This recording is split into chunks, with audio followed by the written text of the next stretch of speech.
Southern California has long been a prize market for NASCAR and auto racing in general, and Auto Club Speedway was a staple on the NASCAR calendar for over 20 years. In 2023, Auto Club Speedway shuttered the doors, and the land was sold from underneath the pavement. Now we only have the track in virtual versions like here on iRacing, as we await what's next for NASCAR in SoCal. Welcome to Pit Stop TV in the virtual Fontana, California. I'm Andrew Cardinale IV with Zach Murtis and Zachary King alongside, and it's a pleasure to join you for coverage of the BRB Buttkicker Cup Series. Tonight's coverage from California is brought to you by the Buttkicker, by Ascendance Trucking, by Ideal Lease, by Sundance Pizza, by MX Wraps, and by Whiplash Simcams. Zach, we are going to go right into tonight's pre-race show. We'll talk about the track and the points and everything in just a little bit. First, we have some news, some breaking news about the BRB Racing League and Pit Stop TV. And to break the news, to break tonight's big news, I'm going to bring in league kind of owner, admin, if you will, Adam Buzzio. And Adam, we have had a fantastic Season 2, Season 3, now Season 4, and there's a little bit of news we'd like to share going into tonight's broadcast to end this season, of course, this week and next week. Yeah, man, we've had a great season. Lots of ups, lots of downs, but overall, a lot of good racing, a lot of good coverage by Pit Stop, obviously. Excited to move into Season 5. I'll actually let you take it away, Andrew. So we can confirm that Pit Stop TV and BRB Racing League are staying together for Season 5. We'll be back for Season 5 later on this year. I believe it begins in, I think, October 14th is the first race. We are ready to go. I am super excited, and I'm glad we're sticking together here. I think we've built something really good these last now 3 seasons, which a year ago, if you told me we'd be already 3 seasons deep, I guess that would make sense. It's just crazy how quickly it's gone by, in this year and change, Adam. A lot of great racing in that time. I can't even believe we're about to wrap up Season 4. Yeah, no, it's went by quick, man. Yeah, super excited to make the formal announcement that Pit Stop and BRB are going to be partnered back up for Season 5. You guys have done a lot for the league, not only with the broadcast quality and your reach, but with the help you give us on the socials and everything else. So it's definitely a partnership at this point. And we're doing lots of exciting things going into Season 5 within the league, and I know you have lots of exciting plans on your end for the broadcast too. So looking to keep growing and keep moving forward with you guys.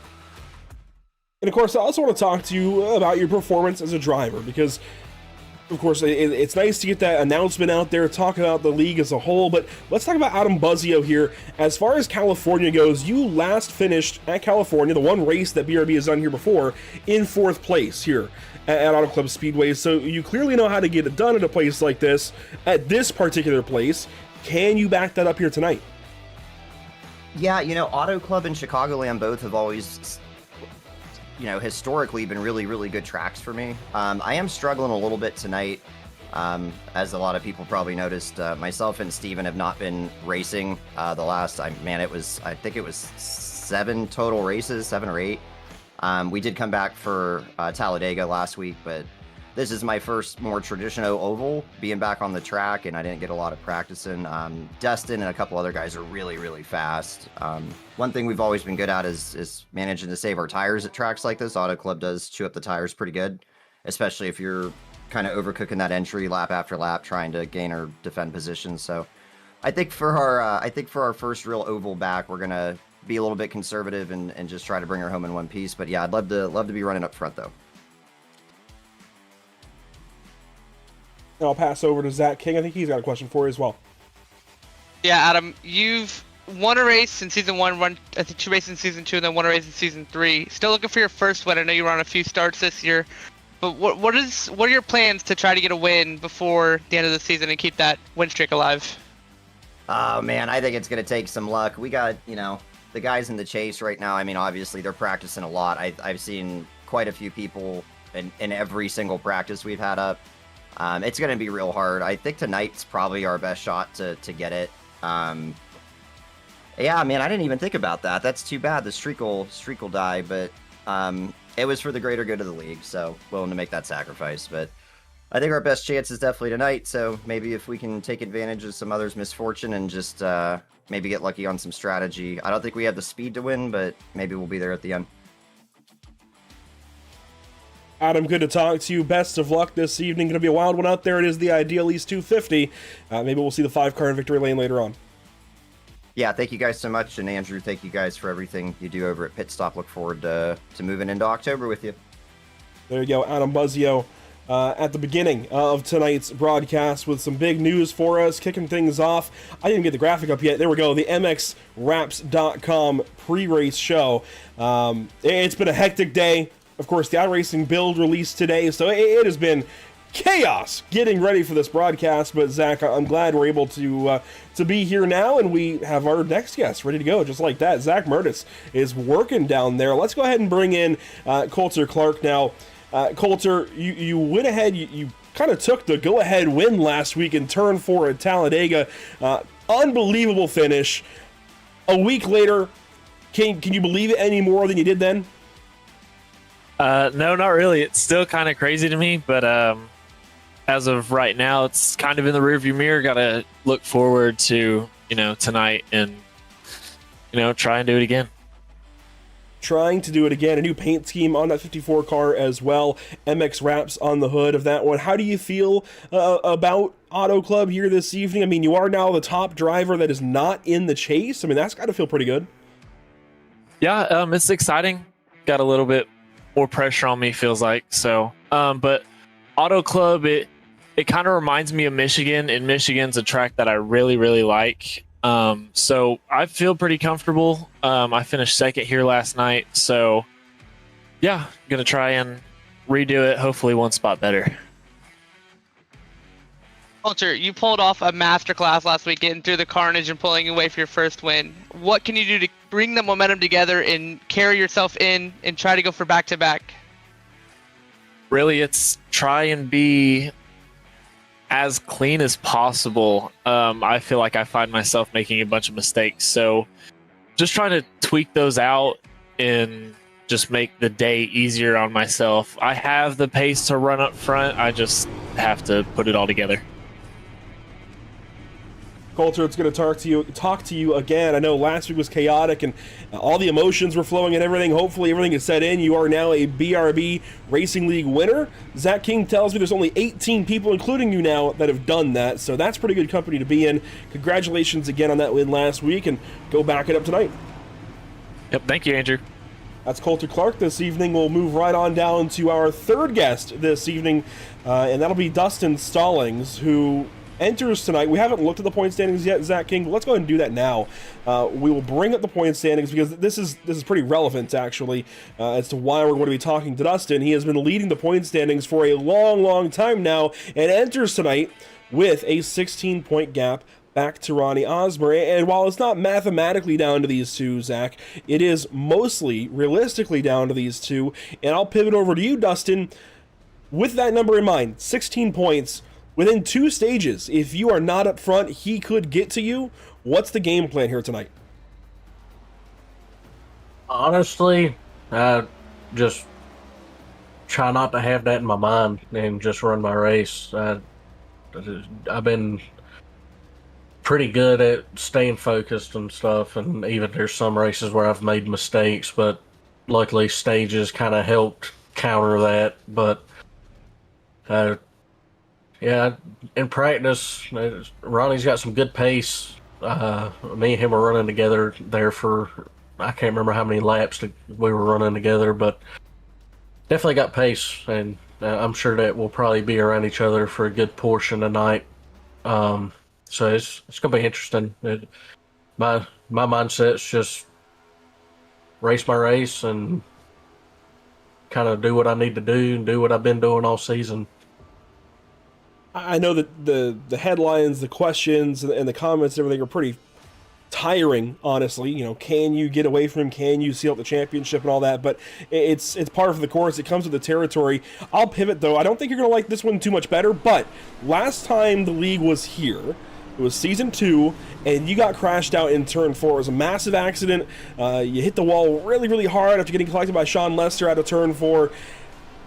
obviously you don't want to repeat that. Is there anything that you're going to try to do differently this season, other than maybe just stay out front? Is there positioning that you can do? What can you do to try to make sure that kind of thing does not happen here tonight? It's kind of hard to tell. I know like my track record here hasn't been the greatest, but I've got speed. I think in season 1 I finished 3rd whenever Gavin Rogers was running with us. But season 2, I can't remember exactly too much of that race other than getting in that wreck. I think there was just kind of just pushing a little too hard when I probably shouldn't have. But tonight, it's going to be interesting because I think there's maybe 10 of us last night for the practice race. So it's going to be very interesting to see how all these guys that didn't participate last night is going to be. Luckily, with the update, nothing seems to really change other than the UI and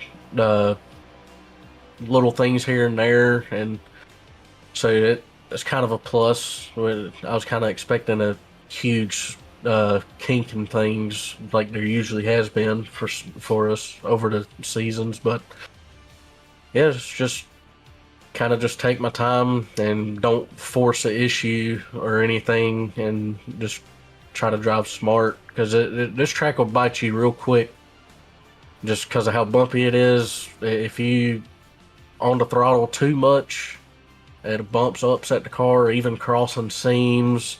You got dirty air. Dirty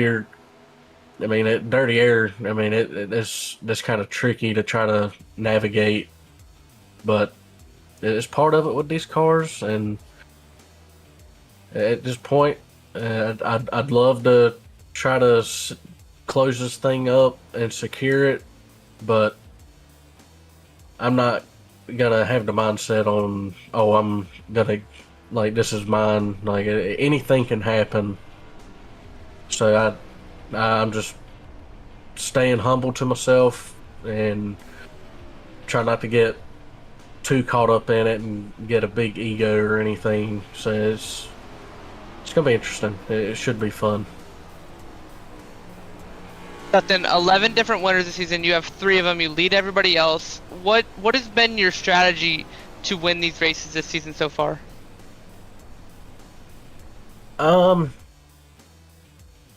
I wouldn't necessarily say too much in strategy. I know Charlotte, I won with a 2-tire call, which I think cautions kind of helped out with that, on having the tires cool off during the cautions and stuff. And I think there's been a couple of tracks. Track position's huge, and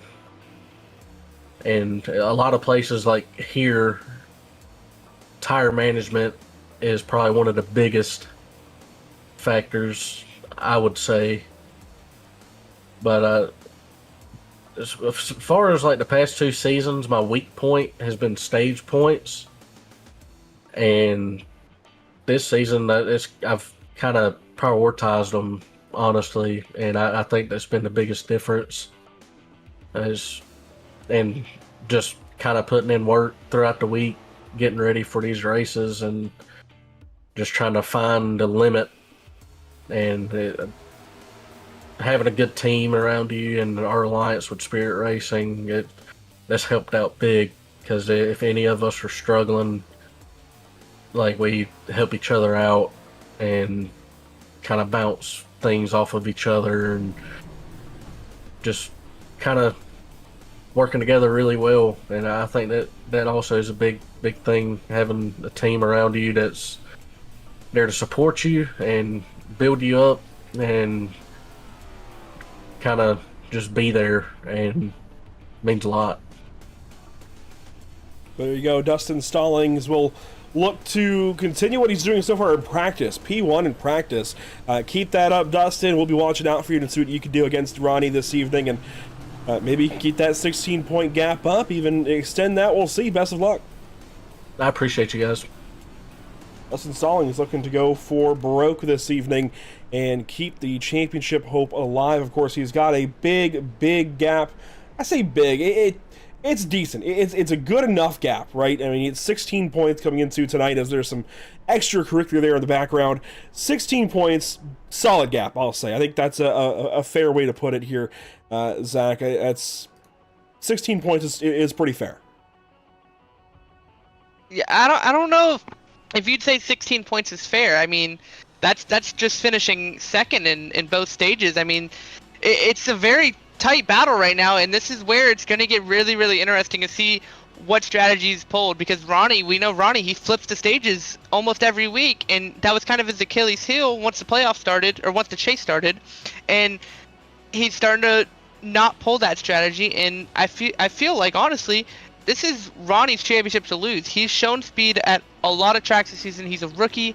He's came in and set the world on fire, honestly. Time will tell, that's for sure. Let's go through kind of the balance of what we usually talk about in a broadcast night. Of course, we want to talk about this racetrack. Auto Club Speedway closed in 2023, as I mentioned in my intro, but here on iRacing, at least for now, hopefully forever, but at least for now, it's got all of its interior layouts and everything, but we are on that big 2-mile oval around the outside of the racetrack, Zach. And Zach King, you are getting back behind the wheel this week. What's the track feel like? Honestly, when there was no cloud cover, the track was really, really slick. I think it got up to like 115 degrees at one point. But it's just really slick in 1 and 2. Expect the outside line to work really, really well. 3 and 4 felt really good too. I felt like you could send it in 3 and 4. Watch out for the slide job. Slide job Dale is coming back, and I saw a lot of people making slide jobs on practice and in the practice race last night. It should be interesting from the broadcast standpoint. Looking around the racetrack, you see the ambient temperature 81.5 degrees, track temp 94. Not too hot, not too cool, that's for sure. But it is definitely Southern California here in the middle part of the year. Well, let's talk about something special that we did not do last week at Talladega. This is new this week here at Auto Club Speedway, and this is something we're going to continue on, as this is the MXWraps.com pre-race show. So, Zach King, you and I, we are going to pick 2 drivers, 2 cars apiece, our favorite paint schemes from the field. It could be anybody. It could be for any reason, our favorite paint schemes from the field, and YouTube chat is going to vote on them. I'm going to give you the floor for your first one. Honestly, I just got to go with Caden Perkins. The whole scheme around the 9/11 Memorial, which was such a huge day. Like, I know if I ask anybody that's older than me that was around, you ask them what they were doing on 9/11, they'll tell you where they were at the exact time that happened, and it's such a great paint scheme for him to rock out tonight. It's definitely a good one. I can't disagree at all. It's a good paint scheme for a good reason. There you see the Caden Perkins number 19 car on the racetrack this evening. Of course, the Never Forget logo there on the side of that number 19 car, so that's a good pick. I'm going to look around the field, hunt around a little bit. There's Brendan Maddox. How about Adam Buzzio? That's always a good one. I do like Jared Hughes and his paint scheme. I've enjoyed this one from Stephen Borbell recently, but I actually, there's Christian Barnes. I like the camo going on. Braden Van Wigenen is cool. Let's see what Joshua Parent has. You know what? This fits California. This fits Southern California. The palm tree, the sunset there on the side of the car. I know he's my driver. I didn't expect this. I did not expect. This screams California to me. Either Miami or SoCal. So I'll take Joshua Parent here. This next one, I have to go with the most popular driver in our series, Dakota Bly. I love the blue, and I love the neon yellow coming off of the car, the yellow greenish. I'm really a big fan of that blue, as I've ran it before on my other cars, and you know, why not? It's a nice scheme. I like the number especially. It looks just like a Trackhouse car. Should be interesting. I gotta hunt around for one. Let's see, what's Evan Patinko got going on? He's got his normal seal bass. Cameron Carden in his kind of normal green number 21. Let's see, what do you got going on? You got your patriotic paint scheme. That's a good one. That's a good one.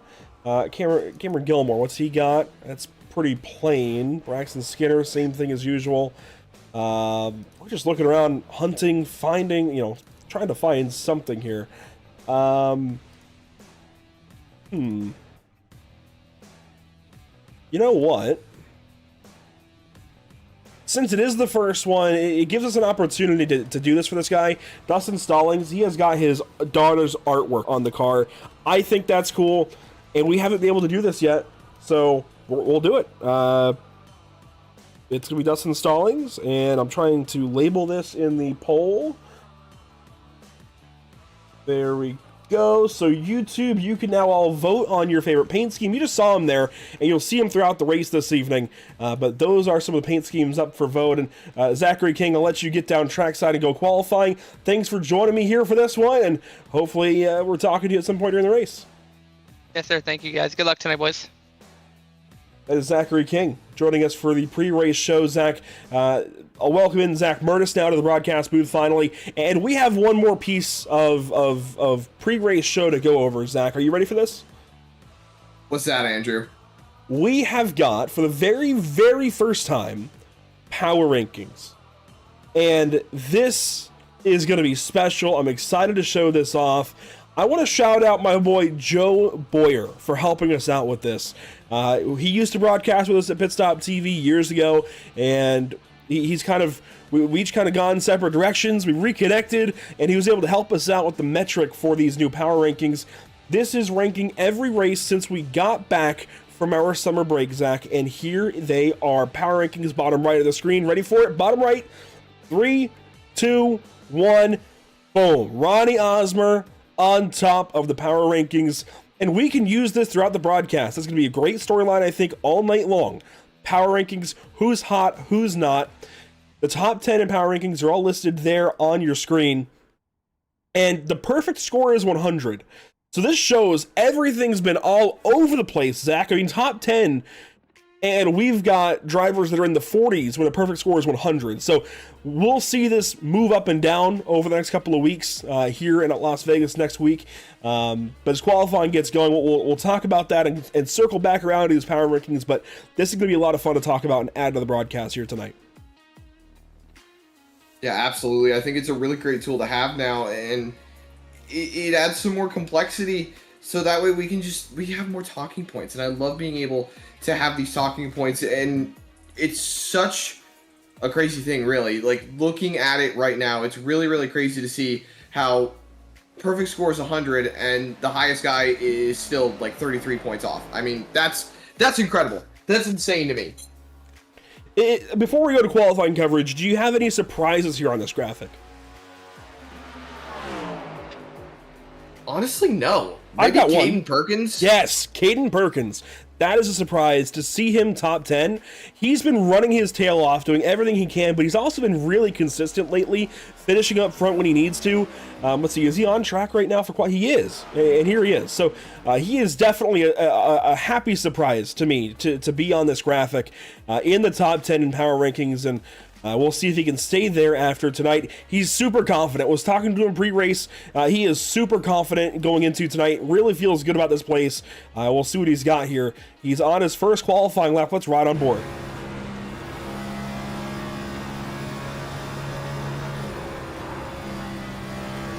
A little loose there off of turn 4.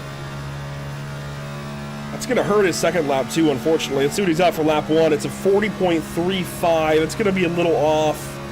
Oh, I hate that for him. Super confident, but that little slip-up is going to really hurt him. Yeah, this track tends to be a bit of a momentum-based racetrack. You got to keep that speed up, got to keep that car wound up, rolling around that top line. A lot of drivers have found the little tactic of not riding right up against the wall. It's going to take a little bit of aero off that race car. Rolls it right down into 3 and 4, ripping down below that white line. Let's see what he can bring it up off of turn number 4. So a lot of work to do here. He's going to bring it way down to the apron. Caden Perkins across the start-finish line. It's going to be a little bit slower there, Andrew. It looks like he lost way too much ground off of turn number 4 on lap number 1. So far, Gray Walker has gone for pole this evening. He is atop the qualifying rankings. There's Richard Wolfsray into the pit lane. Cameron Gilmore is wrapping up his run. In fact, he just wrapped it up. Evan Batinko just wrapped his run up. Here's Christian Barnes off of turn 4. He will only get this first lap in, Zach. He will not get a second lap. Just running out of time. Trying to find what he can get here. Maybe see if he has a little bit of time to make it to the flag. I don't think so either, Andrew. It looks like he's not going to be able to make it. He'll end up 19th quick here in qualifying, right behind Andrew Rattel and ahead of Evan Patinko. Not bad, but not where you want to be, I'd say. A little ways down the order, especially for somebody with 2 wins. You know, you expect the guys with wins to be closer to the front, so he's going to have some work to do when the green flag drops this evening. But that will conclude tonight's MXWraps.com pre-race show. The only thing we have not yet talked about, Zach, is the schedule. Here we are, California Race 17, 125 laps to settle the 17th race of 18 this season. Then it's Las Vegas next week to wrap it all up. Can't believe we're already at the end of the season. I mean, right? It's been such a long road. I say that, I mean, we had all of our coverage. We had the first 5 races locked down, and then you and I stepped away for summer shootout duties. I had a little bit of an early step aside when it came to the summer shootout, but you had to rock it out all the way through up to about Indianapolis and in the Gateway as well, actually. So came back at Rockingham, did the first 5, missed the next 5, came back at Rockingham. We've been covering ever since, and now it's all getting ready to come to a close. And I mean, it's been a really great season, and I think there's a lot of stuff to look forward to going right into next season. A lot of great stuff, and we can, of course, confirm now that we are here for season number 5 next season. That is a big relief, I think, for everybody involved. We will be sticking around and continuing on with the BRB Racing League. Let's go ahead and go down through the starting grid this evening, brought to you by Lucky Performance. Bray Walker lands the 18 car on pole this evening. That is a huge qualifying effort out of him. He will start from first. Dustin Stallings from second place. Starting third, you'll find Ronnie Osmer and Richard Wolsifer in fourth. So really the 2 biggest drivers in the series, starting second and third, Bray Walker up ahead of them. That is huge. Richard Wolsifer right there with them. Jason Bottoms, what a qualifying effort out of Jason Bottoms. Hello. 5th place for car 95. Braxton Skinner will start to his right side. Josh Parent will start from 7th. Zachary Brandvold from 8th. Back in row 5, it'll be Johnny Wood Jr. and Stephen Borbell. Stephen Borbell finished 2nd last time we were here. Rolling off 11th, you'll find Brendan Maddox and Adam Buzzio is going to start to his outside in the 12th position. 13th and 14th, right behind them in row number 7, you'll find Coulter Clark and Cameron Gilmore. Clark coming off his first ever victory in the BRB Buttkicker Cup Series. Rolling off 15th and 16th on the grid, you'll find Carl Pooler and Jared Hughes. 17th and 18th, right behind them, you will find Braden Van Wingerden and Andrew Rattel. And then rolling off 19th and 20th, you will find Christian Barnes and Evan Patinko. And back to 21st spot, it'll be Zachary King in car 51. He's back this evening. Sam Dyer rolls off 22nd. Caden Perkins 23rd. Cameron Carden 24th this evening in car 21. Starting 25th, it'll be Robert Moyer Jr. He's back after a few weeks away. Dan Stockera rolls off 26th. And Dakota Bly will start from 27th. A quick look at your Whiplash SimCam's race details. 125 laps this evening, 250 miles, as this is a 2-mile racetrack. These stages will end at the completion of laps 30 and 60. Then we'll race the last 65, and there are 6 change sets. Plenty of tires in the pit lane, 80% fuel load, fixed setups, 3 green-white checkers, no fast fix, and here we go. The field is going to roll out of turn number 4. Down around to the restart zone, waiting on Gray Walker to get down there. He had internet difficulties last week. This week things look good, and he's going to lead the field slowly down into the restart zone here at California and get the Idealese 250 underway. Race 17 is green.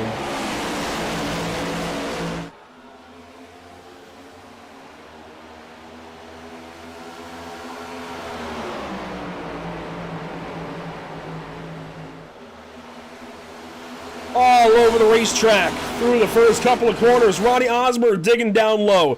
Gray Walker falls behind from the pole.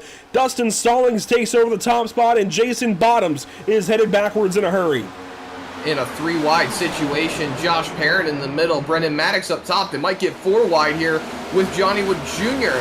trying not to slip too far back, keeping that nose out in front. They're going to get mostly single file, bottoms in the middle, single file at least up through the first 5 cars as they tick on by the flag stand. Stallings leads lap 1, Gray Walker, Richard Wolsifer, Zachary Brandvold, Ronnie Osmer, your top 5, and then it's Borbell, Maddox, Wood, Buzzio, and Parent. Didn't even see where Brandvold was. He just pops out from behind Wolfsburg, pops up to the outside lane, and tries to get to the outside of that 56 car. He will do so as they battle down the back straightaway. Stallings went low to kind of break the draft. Walker followed. They are all over this bumpy racetrack. Yeah, for a second there, I thought it was Walker going down to pull up Wolsifer, but he wasn't going to do that to a teammate as Wolsifer gets big time loose. Brandville drops down to the bottom. Now he's going to pull ahead and get into that 3rd spot. You see Osmer all by himself, not going with the snake. He's going to be side by side with Borbell right behind. That is the battle for the 5th position as Brendan Maddox takes a look down to that bottom line, trying to see if he can't poke his nose in there. Borbell covers him off as they're all single file, still trying to break that draft. Osmer says, you know what? I'm not going to be a part of that. Just keeps running his line, and that puts Borbell back in line. Maddox now with a big send to the bottom.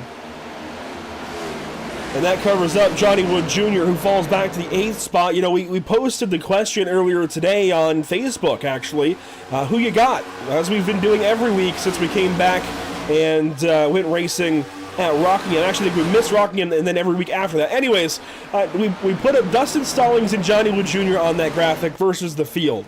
And I didn't quite check the results, but already it's surprising to see Johnny as far back as 8th here on lap 4.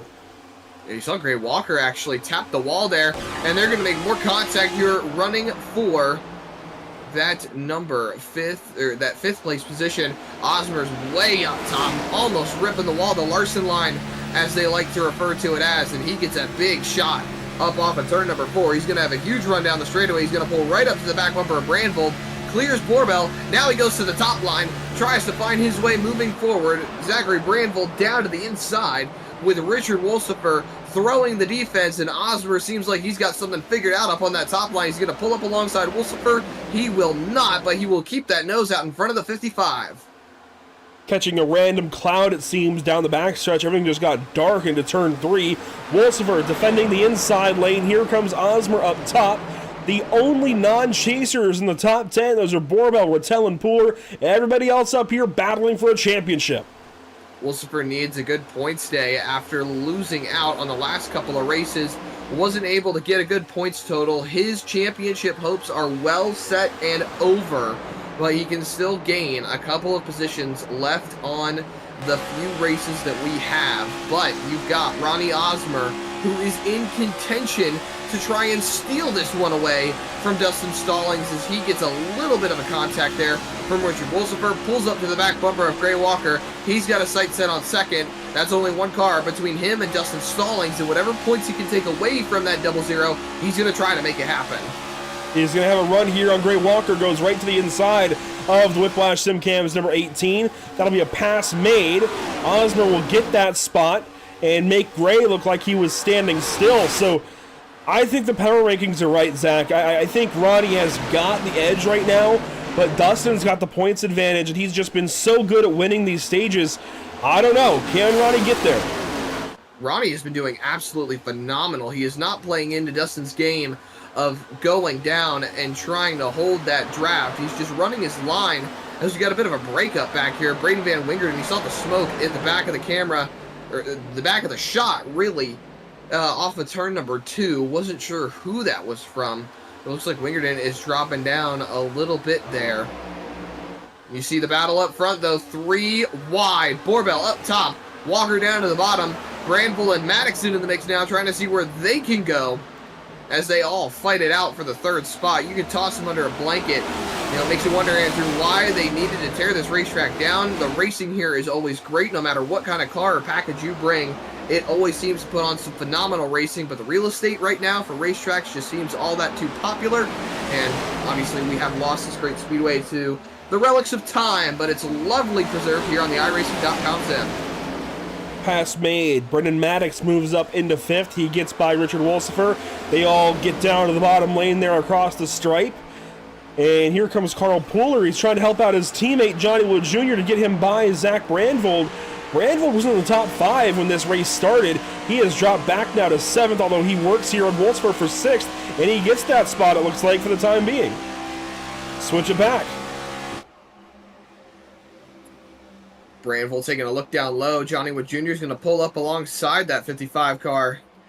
Going into corner entry, it looks like Branville gets that run through the center. He'll pull right back up in front of Johnny Wood, and there you see Carl Pooler and Joshua Parent newly back inside the top 10. Both of those drivers looking to build on some strong speed they've been showing in the recent races. We talk a lot about Carl Pooler and how he missed out on the chase, Andrew. Missed it out by only missing a race, and a lot of speculation that he would have been able to put that car into the chase had he not missed that one race. But all ifs, ands, or what ifs for that 71. But he's showing that he still has the speed to contend should he be in championship contention. Watching these guys from the static cameras around the racetrack, some really good vantage points. Ronnie Osmer still doing some work here on Dustin Stallings. He's going to have a run here off turn for number 4. Let's see Now what he's got. The draft. Yeah, there's a run. Stallings went low there through 3 and 4. Ronnie stayed high, and that helps him out big time. Now through 1 and 2, same deal. Ronnie's working that top lane. Gaining ground, loses it in the center, but corner exit is going to be where Ronnie shines, and this is where Dustin has been trying to break the toe as much as he possibly can. Going into corner number 3, Ronnie about as close on entry as he's ever been. He did get a little bit alongside Dustin Stallings going through 1 and 2 and onto corner exit. And as you see, pulling off of turn number 4, Stallings is losing ground ever so slightly. There you see the lap times. We had this graphic debut last night with the Regal Promotions event. Ronnie Osmer is about on par with Dustin Stallings. Stallings has been out in front just about the entirety of the race, and he's got almost a 10th clear in terms of the best lap. But in terms of the current lap times, they're pretty close together, Andrew, like very, very close together. Yeah, this is interesting how they are oh so close, but I think Dustin definitely still has that edge. You can see that those numbers do not lie. These are your lap times compared between these two leaders right now. And I'm gonna do you one better here. I'm gonna throw in Gray Walker and Steven Borbell. These are gonna be the top 4 lap times compared to these last few laps. It shows their best lap, it shows their fastest lap, or their last lap rather.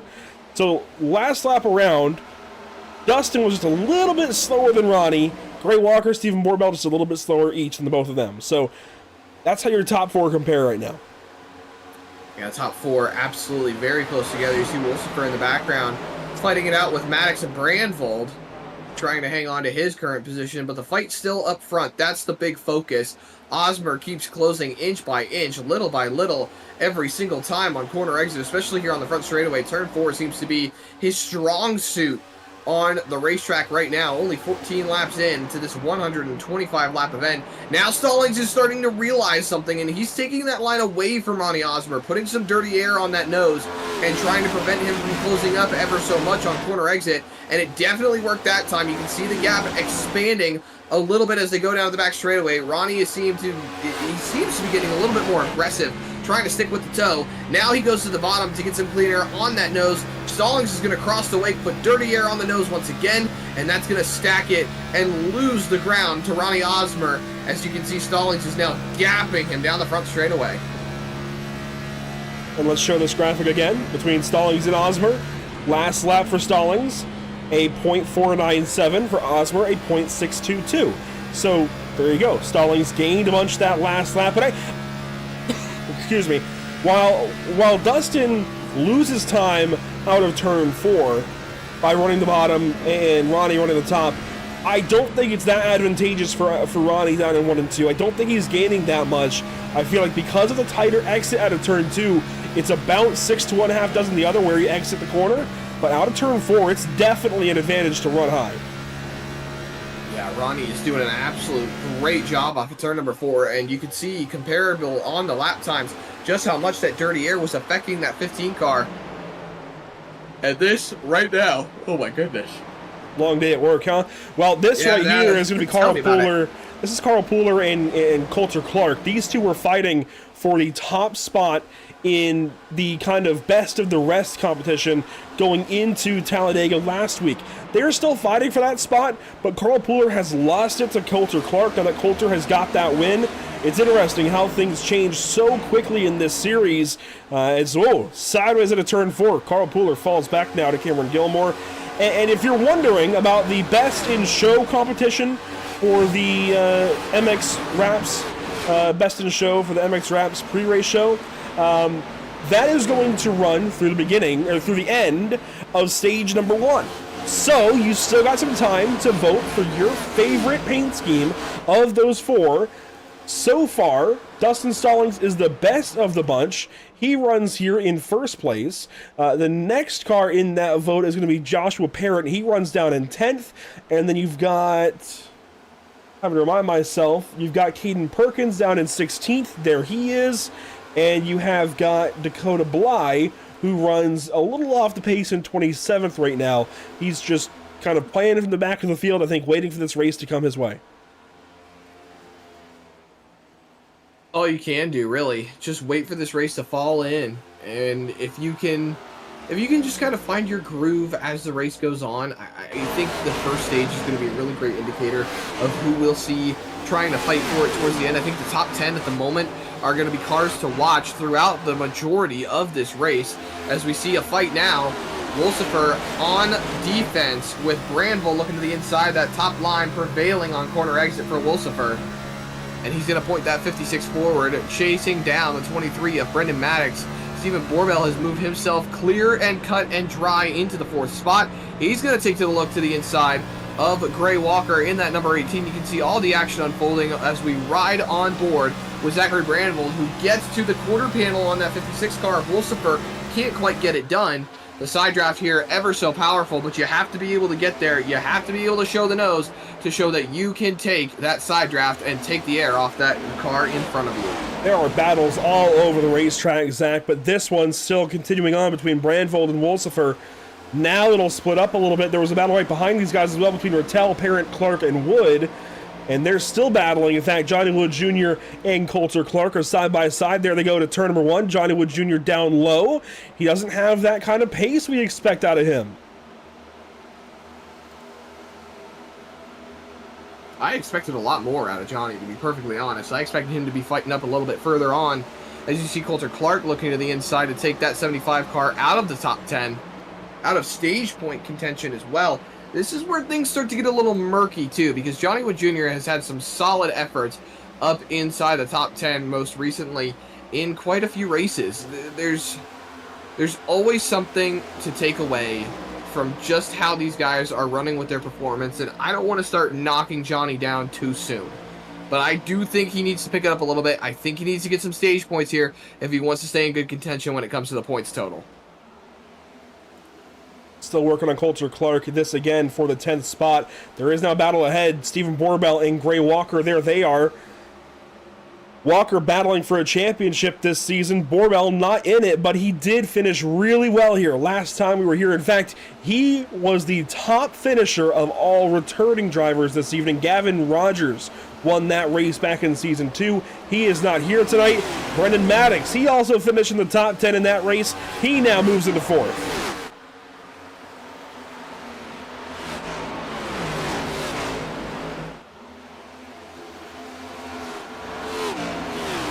Ronnie Osmer has started to fall off of Dustin Stallings just a little bit. The gap is now about 6/10. There's our first caution. Zachary King involved. Sam Dyer around.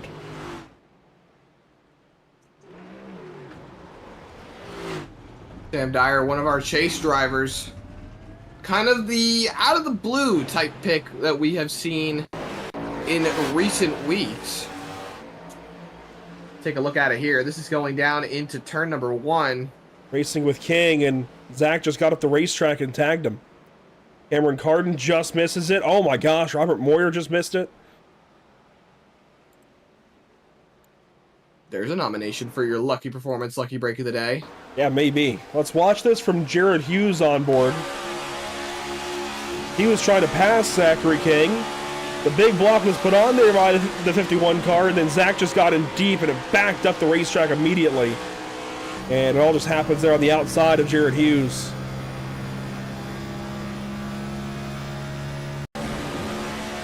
Let's see, Keep in from mind, Robert Andrew. Moyer's perspective. This is going to be that lucky performance, lucky break of the day you mentioned. Whew, Oh, baby. that was close. That was very close. That could have been all the more worse. You see a little bit of right front damage on the side of that race car, but I'd rather take a little bit of a right front scuffle than absolutely losing the car. Actually, that might even just been his paint scheme from the looks of it. I think it was already there, whatever damage was there, or is there. Yeah, he just missed that. That is really, really close. That could have been far worse for both drivers right there.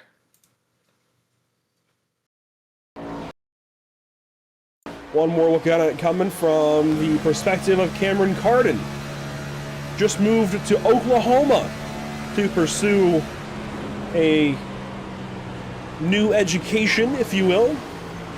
I can't remember the name of the school, but it's a Christian school out there in Oklahoma, and he is pursuing all kinds of new great things, and good to see Cameron pursuing his dream in this case, moving out to Oklahoma. That's a big move from rural Virginia out to Oklahoma. That is a big, big difference. I was going to say, what exactly is in Oklahoma? What do you mean? I mean, isn't it like, you know, flat land? You know, there are some mountains. They call them mountains. They're hills. They're foothills. But there is some elevation change, believe it or not, in Oklahoma. I've been through it. I've seen it myself. But there isn't much. But there is a little bit. This is going to come right towards the end of stage 2, or stage 1, though. This caution late in the stage, a lot of drivers actually pitting as a result of it. The first of which is Richard Wolsifer. He actually gets off the pit lane ahead of Ronnie Osmer. And Zach, if you look at the pit timer, I wonder, is that a 2-tire stop for Richard? Well, with how quick these stops are for the next gen race car, maybe it is, maybe it isn't. It's super hard to tell. If he got a 4-tire stop in 11 seconds, that would be beautiful. That would be almost impossible. I don't think you can. I'm pretty sure a 4-tire stop is 14 seconds here on the sim, at least. Maybe you might be right. Maybe it is 2 tires then. Well, Patel's a short gonna come sprint to down. the end is what we're looking at for this stage, but we'll have to wait and see. Glad to see Sheets still getting represented, though, Andrew. Yeah.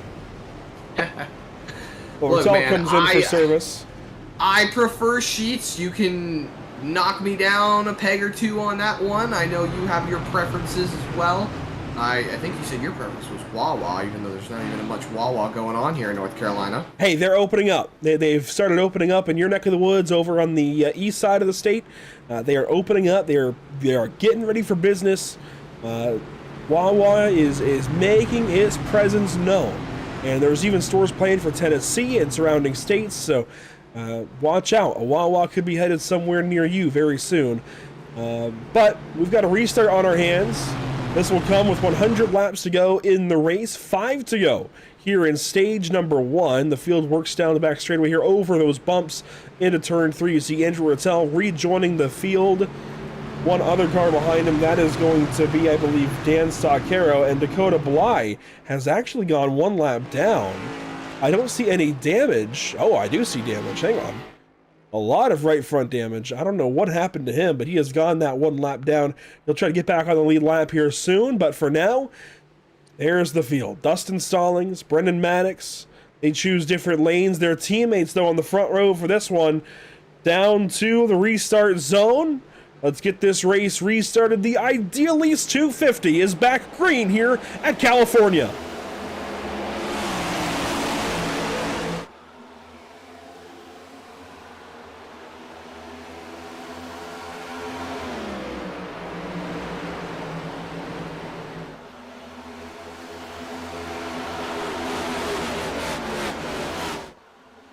Down the back straightaway, your top 2 Toyotas, they get away from the field. Wolfsford with a big move to the inside. Watch that 56 car. He's got 2 tires. He goes down low. Making it 3 wide on that bottom line. Richard Wolsifer trying to take advantage of the tires he has. 4 wide right behind him. Osmer's in the middle. Looks like the drivers that stayed out under this caution flag are definitely going to benefit with just all of that action going on behind them. Almost a little bit of contact there. Coulter Clark, Richard Wolstifer hanging on. Oh, we are looking at what is going to be an awesome run to the end of the stage here. Look at Osmer. He's trying to shoot the gap. He gets into Coulter Clark. Contact. They're going spinning. Coulter Clark down to the inside. Ronnie Osmer, he's around, and actually he's straight now, but Coulter Clark just took a big hit. I think he's done. The left rear is kicked way in. I think he's done. Caden Perkins, he's around, and this, I believe, will end stage 1, or at least get close to it. Yeah, Caden Perkins with some big damage on that race car as well. Oh my goodness, what a hit right there for Coulter Clark. I'll let you wait That's on gonna official word about the stage, but let's see what happened here between the 15 and 54.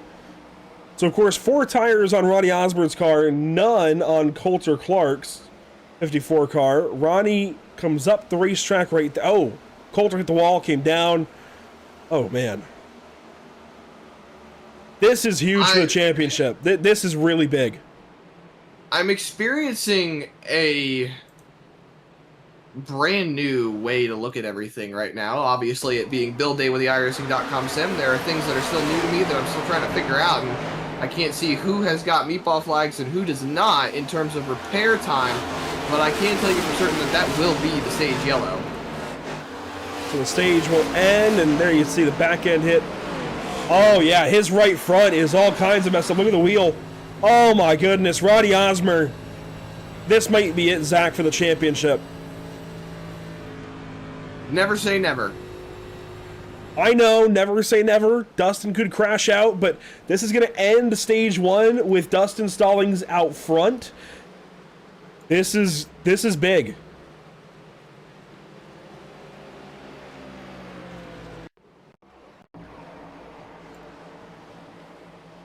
One more look at it.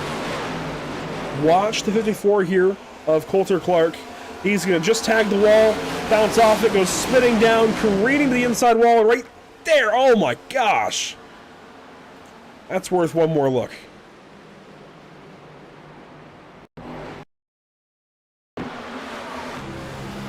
On board.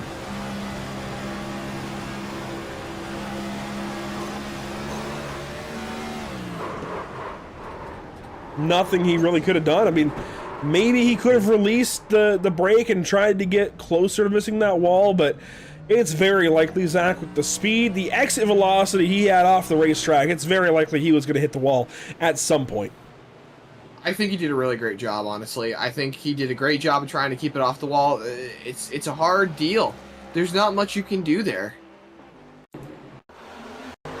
I lied. We're going to take one more replay. This will be with Caden Perkins.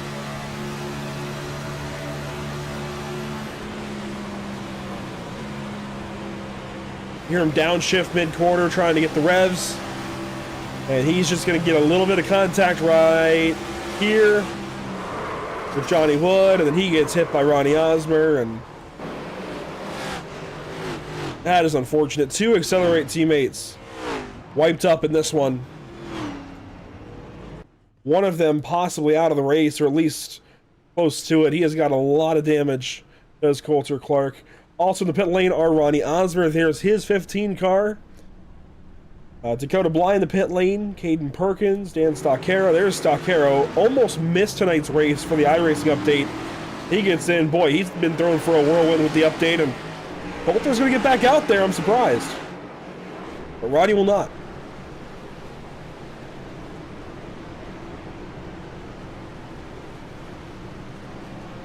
This could turn into one heck of an interesting race, to say the least.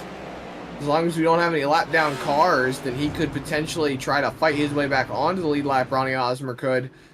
But, I mean, we're looking at a shakeup of a restart. Adam Buzzio and Carl Puller stayed out to take the front row here for this restart. I don't know, Andrew, we're shaping up for an interesting scenario. We had Josh Parent miss his pit box, so he had to drop back a few spots. You have Zachary Brandvold and Gray Walker. They're trying to pick up their spots once again. Evan Patinko's trying to put himself into the mix. Johnny Wood Jr.'s up inside the top 5. It's a real different shakeup, and we've got a completely different top 10. A few drivers still in the top 10 from what was stage 1, but still major shakeup rolling into stage number 2. And we will chat with Dustin Stallings now that he's got a stage under his belt under the next caution. This one, we just had so many replays and everything going on that didn't quite make a whole lot of sense to get him, but we'll get him under the next yellow that it works out for. I do want to mention as well, Dakota Bly and Joshua Parent will share the honors in the very first MX Raps Best of Show contest. They tie in today's Best of Show vote. Here we go. Back to the restart zone. We've got 5 more laps completed, meaning we've got 95 to go, and this is the beginning of stage number 2. Green flag again here in California.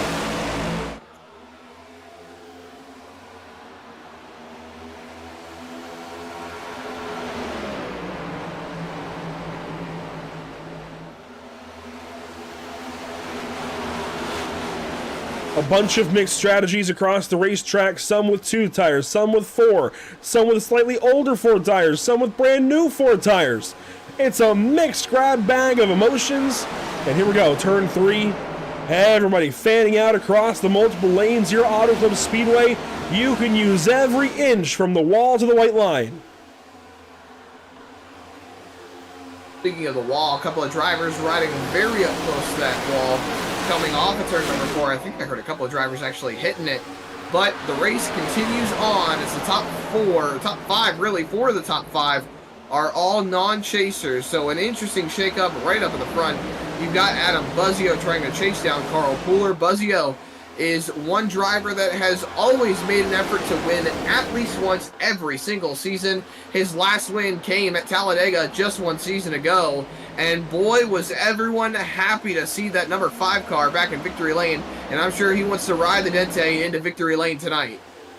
Got it done in Chicago in Season 2, Talladega in Season 3. Can he get it done here at California in season number 4 and keep the streak alive of winning at least 1 race every season here in the league that he helps manage? It's going to take a monumental effort out of that 5 car this evening. He talked about a pre-race. He's been out of the seat for a little bit. He's missed some races by being an admin. That's just part of it. And he knows he's a little behind the mark when it comes to the rest of these guys, respectively, compared to them. So he knows he's up against some really stiff competition, and he is going to have to grab the bull by the horns and ride the Dente, Zach. I love that saying.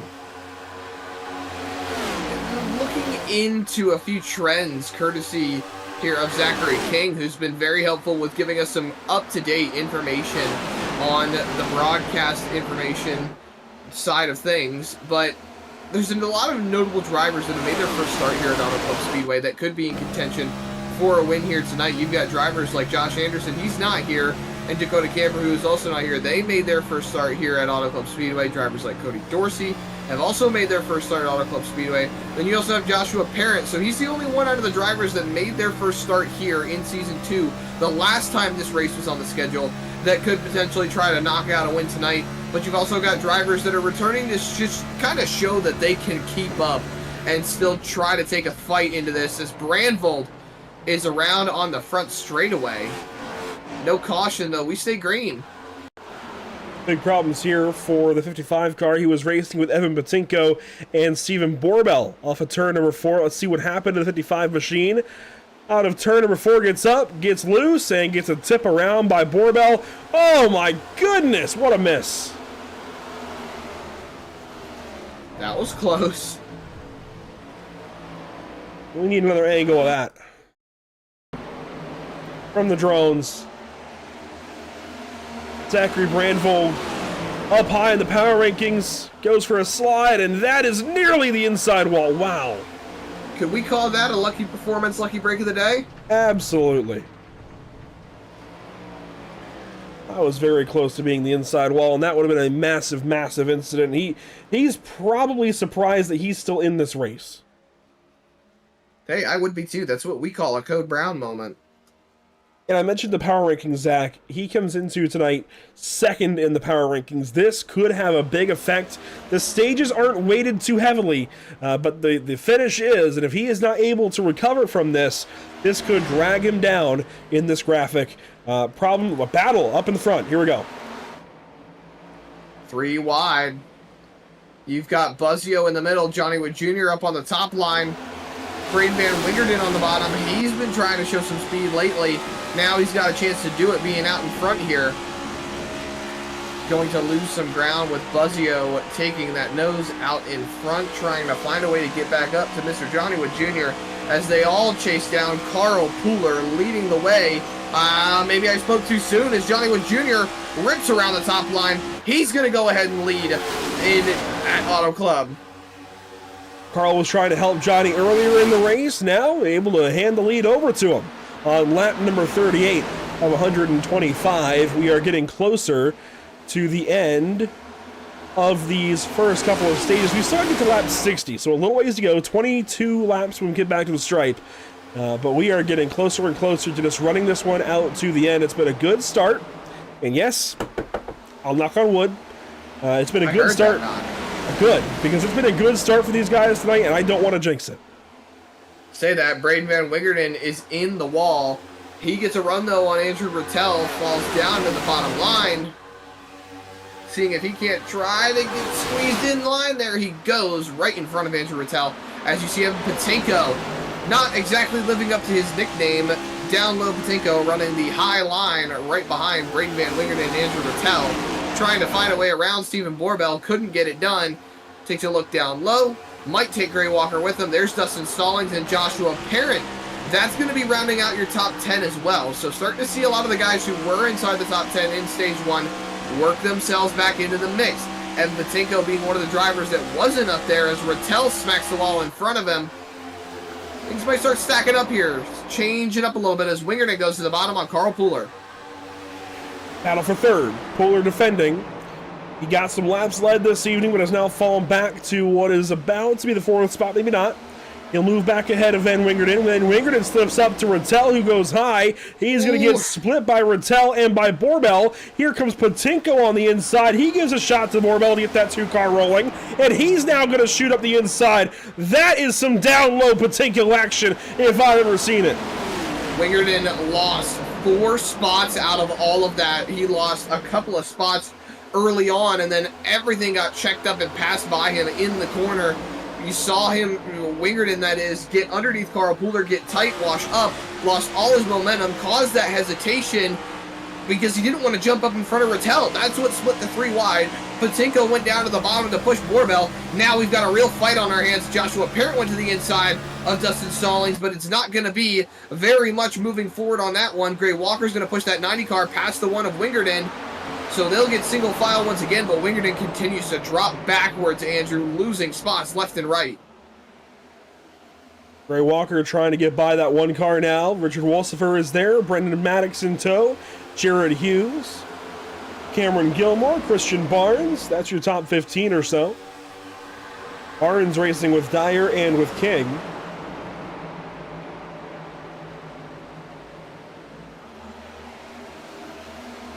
Up front, though, Adam Buzzio is putting pressure on the race leader. That is Johnny Wood Jr. down the backstretch. You see Johnny breaking the draft a little bit. Adam not really playing his game.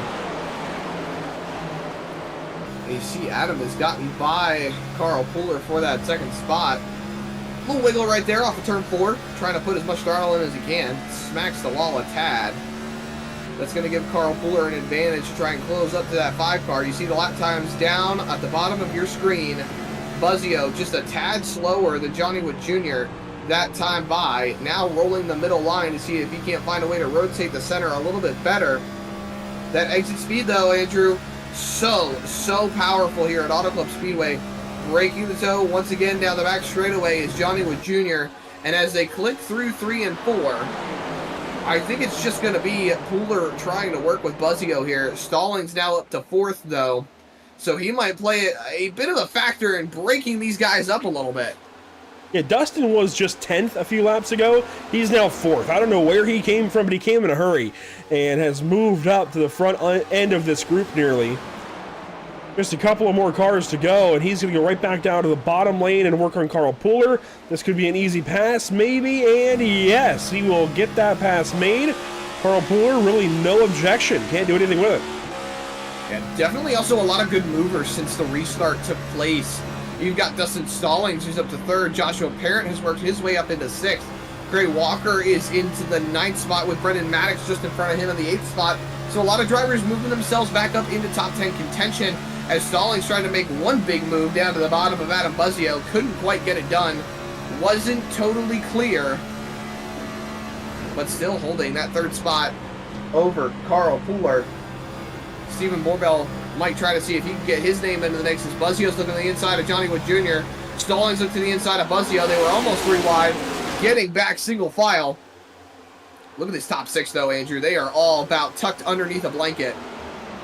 And as you go further back in this top 4, you get faster and faster. Johnny Wood last lap of 40.608. Buzzio of 40.5. Stallings of 40.360. Borbell of 40.342. So as you sink back, you get faster and faster with these lap times, at least last time. Let's see how that changes. Now it evens out a little bit. Borbell still fastest of the bunch. And really starting to break up a gap now amongst the lead pack. You saw Rattel and Walker right back there fighting for the 7th spot. They were side drafting a lot, so that's going to break them up to this front group. Now we're going to have to start seeing where these guys fall into strategy. Should say we have green flag runs as Buzzio takes a big shot down to the bottom line, trying to pass up Johnny Wood Jr. He gets tight up on that top line. Buzzio's going to have the nose, but the run's going to belong to the 75 car up on the top line, and I think Stallings realizes where he's going, where that 75 car Johnny Wood Jr. is going to be placed. So he's going to try to find his way past Adam Buzzio. Not there just yet, but the fight is starting to heat up. Adam Buzzio still working the inside lane. Gosh, that's good to say. After so many races away for Adam, it is good to say his name. Going for the race lead here this evening.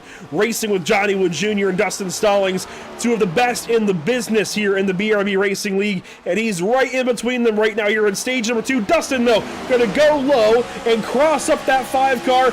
That should be an easy run for the double lot machine. Here he goes. That's going to let Stephen Borbell start to close on in. He'll bring Carl Pooler and Joshua Parent right along with him, as Brendan Maddox is broken away from the other group as well. He's about center in between Joshua Parent and Gray Walker, trying to find that draft up off the lead group, make this a 7-car fight for the race lead, as Stallings still trying to find a way around that 75 car. Buzzio now poking his nose up on the top line. They're going to be side by side for the 2nd spot as they roll on down into turn number 3. Stallings with a big send once again to the bottom line, side by side with the 75 of Johnny Wood Jr. No dice, though, for the race lead. Gets back in line, but Buzzio's got a big run. Doesn't let Stallings pull the self-clear trick. They are trying their hardest to fight it out. Borbell now moving back in to see if he can't steal away 3rd position from Stephen Borbell. Or, no, Borbell trying to take it away from Dustin Stallings. The racing is so crazy, I'm losing my own mind, Andrew. That's okay, because down the backstretch, we've got some great racing continuing on. Johnny Wood Jr. covers the run there from Adam Buzzio down low. Stallings has the run up top, and he is finding daylight up there. A run now on Johnny. Here goes Dustin Stallings right to his back bumper, crashing into the wall.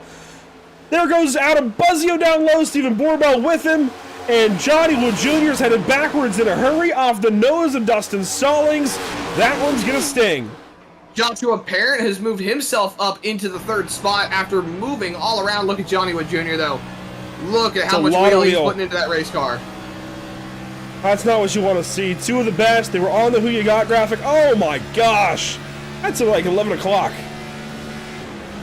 Almost to 10 o'clock, really. It's like 10:30, 11 o'clock for Johnny Wood Jr. He is dropping back in a hurry. The 12th, 13th. Here goes 14th, 15th. Working on 16th. Here comes Van Wingerden. And Johnny's just trying to keep it on the racetrack with the potential. 17th. The stage is going to come out in about 10 laps, Andrew. Do you try to keep it out there and make sure you don't risk it? I mean, even then, if you're Ronnie Osborne, now you're kind of shaking in your boots a little bit, because if Johnny loses too much ground, he'll go a lap down, and Ronnie will have to fight for that lap back. Yeah, you definitely do not want Johnny to end up being ahead of you 1 lap down. You don't want to lose that opportunity for Ronnie Osborne. There he is. Golly, he's off the pace.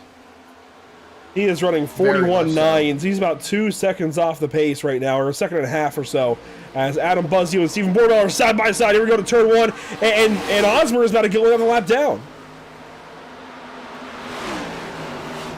This is going to create some tension in the championship fight. Stallings still hanging on to a respective third, but everything's just been so broken up now. Buzzio inherits the race lead, Borbell second, Stallings third, Maddox fourth, Pooler fifth. Parent was up there, he fell back to sixth. Walker has moved up another spot into the 7th spot. Then you got Rattel, Barnes, and Patinko taking over position in the top 10. Christian Barnes making his first appearance inside the top 10 for the first time tonight. See Borbell up on the top line, trying to hang on with Dustin Stallings down to the bottom. Stallings is trying to maximize the stage points, and with Osmer out of stage points contention, collecting no stage points in stage 1, collecting no stage points in stage 2, I think it's safe to say that walking out of here, Stallings is going to have a very comfortable, if not very much locked up, championship run going into Las Vegas. Yeah, the power rankings are going to flip, the standings are going to flip. Although really for the lead, I think it's still going to be the 00, unless he has something really bad happen to him in the next few laps to keep him from earning stage points here in stage number 2. I think it's looking very, very likely that he walks out of here with a larger-than-life lead. Ronnie Osmer goes a second lap down. And Borbell going to work back by the 00. Let's paint a little light on this real quick. Let's just say Stallings wins the stage, okay? He has got 7 laps to go get that stage lead and stage win. That would be a maximum of 20 points he's taken away. That would put him 39 points above Ronnie Osmer. If he outscores Ronnie Osmer, as it's a 3-wide move down to the bottom by Stallings, a huge shot down to the bottom line into turn number 1. I think he heard me. I think he's going to go after the stage win. He's going to clear the 2 and the 5 and take the stage lead away. With 6 laps to go, scrapes that wall. Here comes Borbell back to the bottom. But if he outscores Osmer by about 21 positions, that would be a lock, stock, and barrel locked up championship for Dustin Stallings. Wouldn't be over just yet, but it would certainly feel pretty good for that 00. He'll get clear this time of Borbell and Buzzio down the front straightaway and lead lap 55. 5 more to go here in stage number 2 for Dustin Stallings. He gets out to a 0.3 of a second lead. You can tell he's just got something working better than Buzzio, better than Borbell, as Maddox and Parrott nearly make contact out of 2. Working their hardest to get some stage points here as well. Joshua Parent has been one driver who's shown a little bit of speed lately, but Maddox has also shown quite a big amount of speed. He has heard him not too long ago, Andrew, in the last couple of races, that Maddox is going to be missing Las Vegas, so he's trying to maximize the points and do what he can to help his teammates, and one of his teammates still leading the stage. 4 laps to go. The fight side by side for second is allowing that 00 to just mosey on out in front. They're keeping tabs. They haven't lost more than a 10th now. Well, maybe 2/10, as he just pulled a bunch in turns 1 and 2 there. All right, yeah, Dustin started to pull a little bit away. Couple of tenths there, that half a lap, but otherwise they're holding touch for now as Borbell gets tight, slides up the racetrack. That's going to hurt them both and allow Dustin Stallings to pull further away. Further and further, he reaches out in front. 3 laps to go on the stage, Andrew. I'm sure Brendan Maddox has got to be sitting there thinking, stop fighting, let me try to find a way around, as Christian Barnes makes a big send down to the bottom, 3 wide up top. Cameron Gilmore has moved himself into the side of the top 10. Now they're going to be 3 wide down the back straightaway for that final stage point. Barnes has it. Gilmore has 8th. Rattel has 9th. Here's Evan Patinko sitting right in the mix. How about Braxton Skinner right behind him? He's been someone we haven't talked too much about today. He's sitting up in the 12th spot at the moment in that 33 machine, right behind the driver we're riding on board with. That's Evan Patinko as Barnes. Looks like he gets out of the gas. Patinko gets into it. Top 10 for the 81 is Braxton Skinner makes a move down to the bottom. Big send in corner number 1 for the 33 car. He's going to try to see if he can't put that nose out in front of the 6 car of Andrew Rattel. Can't quite get it done. Almost clears up. But Buttkicker slides back in. You saw Skinner try to make that big move down low. Didn't quite work out. He got ahead of Christian Barnes, and he's still working on Barnes. Nearly had him there out of turn 4. It's the battle for the back end of stage number 2. Up front, though, battle for second. Teammates side by side. Borbell and Buzzio still running in lockstep formation. This is the final lap now of stage number 2. Dustin Stallings leads by about 7/10. There should be no denying him. So we'll talk to him as the stage 1 and stage 2 winner. But for second on back, here we go. Out of turn number 4 to the stripe, it's going to be Dustin Stallings out front with the stage 2 win. Adam Buzzio just gets it over Stephen Borbell. Then Parent over Maddox. No, maybe not. That was close. Close finishes all around, 0.02 of a second between Buzzio and Borbell, and then 0.081 of a second between Parent and Maddox. A lot of great finishes throughout the stage here. This is what we like to see in the BRB Buttkicker Cup Series, but it's all Dustin Stallings maximizing the points that he needs to walk out of here with one heck of a points lead. Call it 39 points over Ronnie Osmer walking out of here. And we're only halfway through this race. 39. Isn't that the gap he had back to everybody else? It is. That's the gap he already had to Brandvold and to Maddox. So, wow. That is nearly a full race of points. Yeah, I do not have a current points total in front of me, but I would put Maddox up in front of Brandvold at the moment. Not much you can say from 4th on back, just because none of those drivers are scoring stage points. It's all Stallings, Osmer, Brandvold, Maddox. Heck, even Osmer didn't even score stage points. Johnny Wood Jr. tried to score stage points. He couldn't quite get anywhere with that one after that incident. Carl Pooler, Gray Walker scores some stage points. Andrew Rattel scores some stage points. Cameron Gilmore. And Buttkicker rounds out your top 10. I mean, things are shaping up and shipping out, really. Barnes being one of the only other chase drivers that got stage points. Well, so in that stage, it would have been just the 3 of Stallings, Maddox, and Walker getting stage points. Brandvold and Wood further back. Barnes in 11th. Dyer, Walsifer, Hughes 11th, 13th, 14th, 16th between those 4. And of course, Osmer towards the back of the field. That is, wow, this is not at all what I expected this evening. I thought Osmer would be up there giving Stallings some hell, and he was. He was there for a while, and then that incident happened. It goes back to the pit strategy, putting yourself in weird spots, and I get what he was doing by pitting and taking the tires when he did, but it put himself in a position to be involved in a crash, and that's certainly what happened. So Ronnie Osmer trying to get laps back. He is on the racetrack getting 1 lap back, but he still has a lot of repairs to make. Dustin Stallings winning the race off pit lane. Maybe it was close. I think the edge has been given to Adam Buzzio. Looks like it. The number 5 racing machine goes out in front of the 00. Watch this Take again. a look back at it. We have the pit exit line. It's a little bit Buzzio off. got. Let me see if I can, hang on. Let's do a little magic real quick.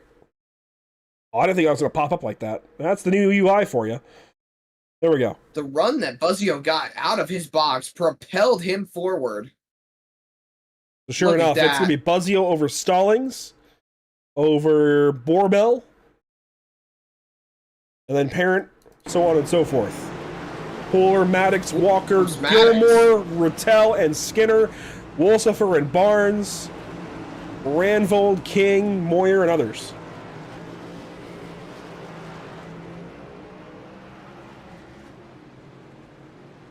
That is your race off the pit lane. Let's dial up Stage 1 and Stage 2 winner, Dustin Stallings.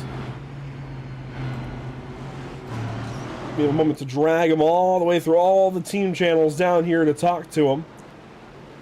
And we'll get a word now with Dustin Stallings. We couldn't talk after Stage 1 because there was so much going on, but that's okay. You made it easy on us. You won Stage 2 as well.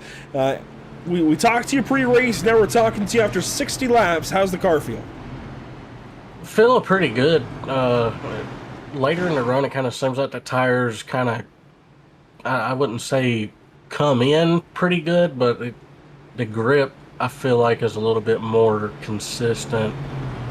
But I've kind of been taking care of my stuff, which I pushed a little bit toward later into that stage.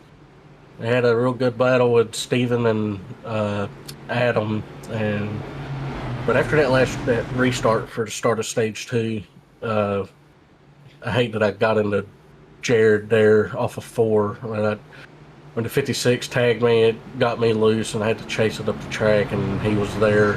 And luckily, we kept it in one piece, but I hate it for Jared. And then I also hate what happened with Johnny, too. Hopefully his damage ain't too bad.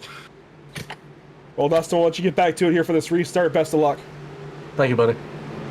That's Dustin Stallings this evening. Move him back up to his Maverick Motorsports teammates. And just like that, Zach, we're back into the restart zone here. Adam Buzzio with the race lead. 61 laps to go, just past halfway here at Fontana, California. Green flag back in the air in the Idealies 250.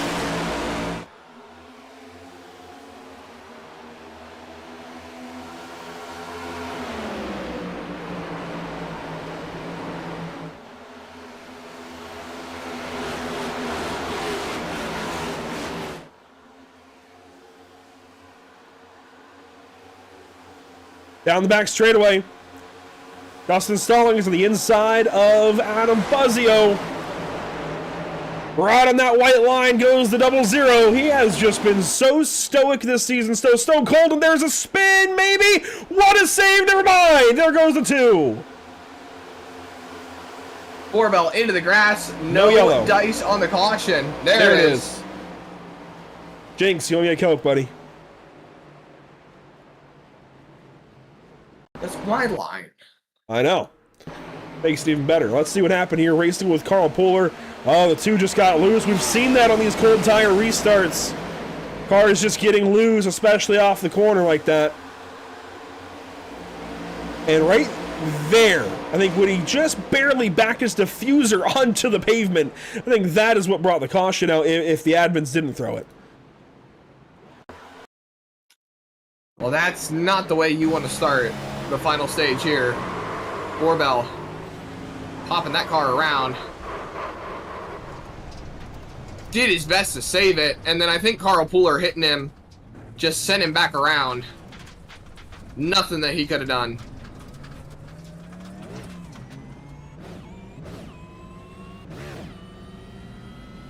So Borbell gets back going. And he will tag the back end of the field here after that. Well, that one's pretty cut and dry. That's the easiest review of an incident I think we'll have all night. Now, something happened in all of this to Caden Perkins. He has gone 1 lap down. I think he just spent extra time in the pit lane, Zach. If you look at his pit timer, it's well over 2 minutes, nearly 3 minutes in the lane as a whole. I think he just kind of voluntarily gave up a lap. The problem with that is he's not going to get that lap back under this yellow. It's actually going to go to Ronnie Osmer, it looks like. Well, if you're Ronnie Osmer, this is what you want to see. You want to be getting your laps back. You want to be trying to do what you can to get those points back and potentially put yourself back in position to keep in touch of the championship distance. He's going to need a perfect week next week, Ronnie is. And he's going to need Dustin to have a lot of problems. The main problem for Ronnie here, think back to Season 2, Zach. Can you recall who won at Las Vegas?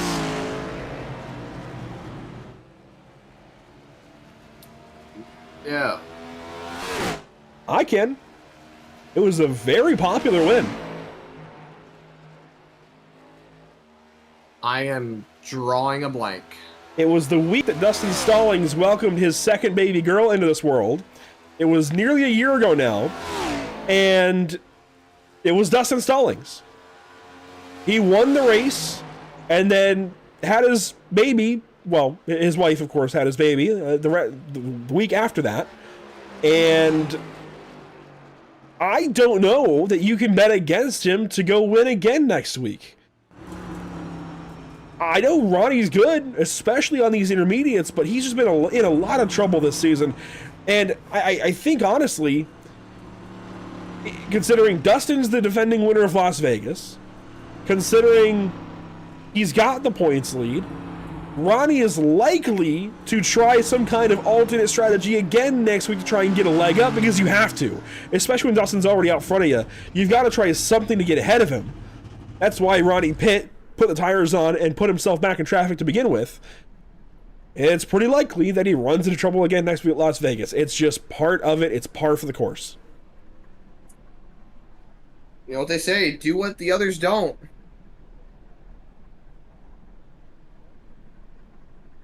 I don't know that there's really an easy path for Ronnie Osborne to get the championship at this point. Certainly not now. If he had got some stage points each one of these stages and finished towards the front around where Dustin Stallings was, I think maybe you can ride him into it. I know Zach King had a lot of confidence in him, and frankly, go back to the power rankings. Again, thank you to Joe Boyer for this, because this has helped us a ton. Ronnie Osborne leads the power rankings coming into tonight. He has been so consistent, finishing up front everywhere he possibly can. But tonight, I don't think that's going to be the case. I don't know, man. This is... The writing has been on the wall for Dustin to win the championship since the regular season. And now here we are, 2 races to go, race and a half to go, and there's a nice chance that he wins this championship now.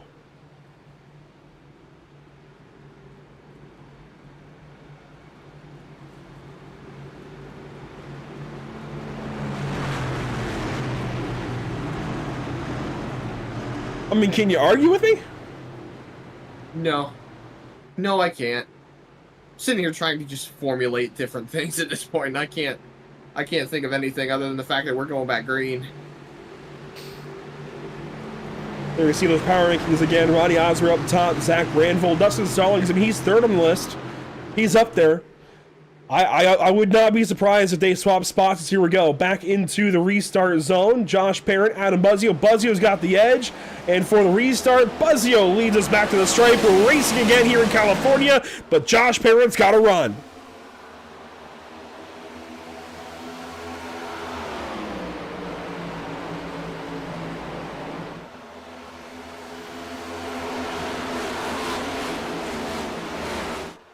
And Joshua Parent leads off of turn number 2. The Whiplash Racing driver takes over at the point here on lap 70. One of the winning paint schemes, one of the 2 winning paint schemes in the Best in Show vote earlier on. Now leading here in California as the sun begins to set. Couldn't ride it better myself.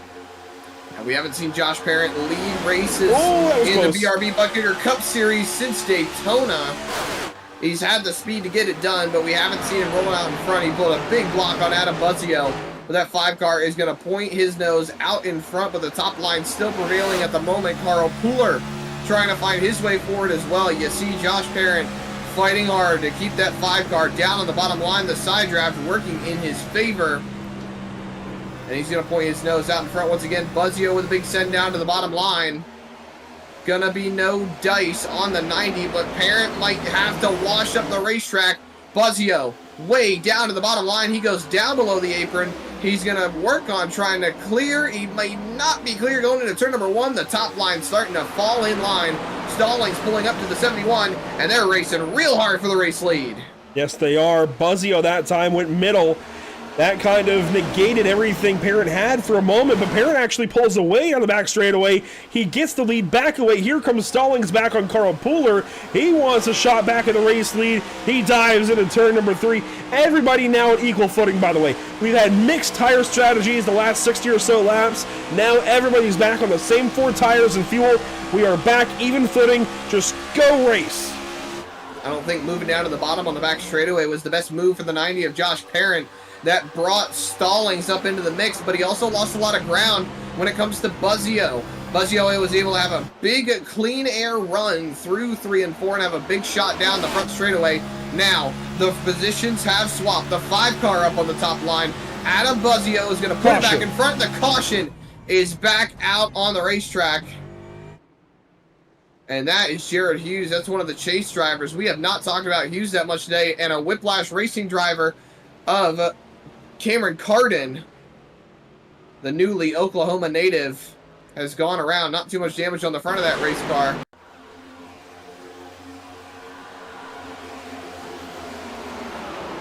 So Cameron Carden around here on the back straightaway. Jared Hughes also involved. It seems like Carden was ahead of Hughes.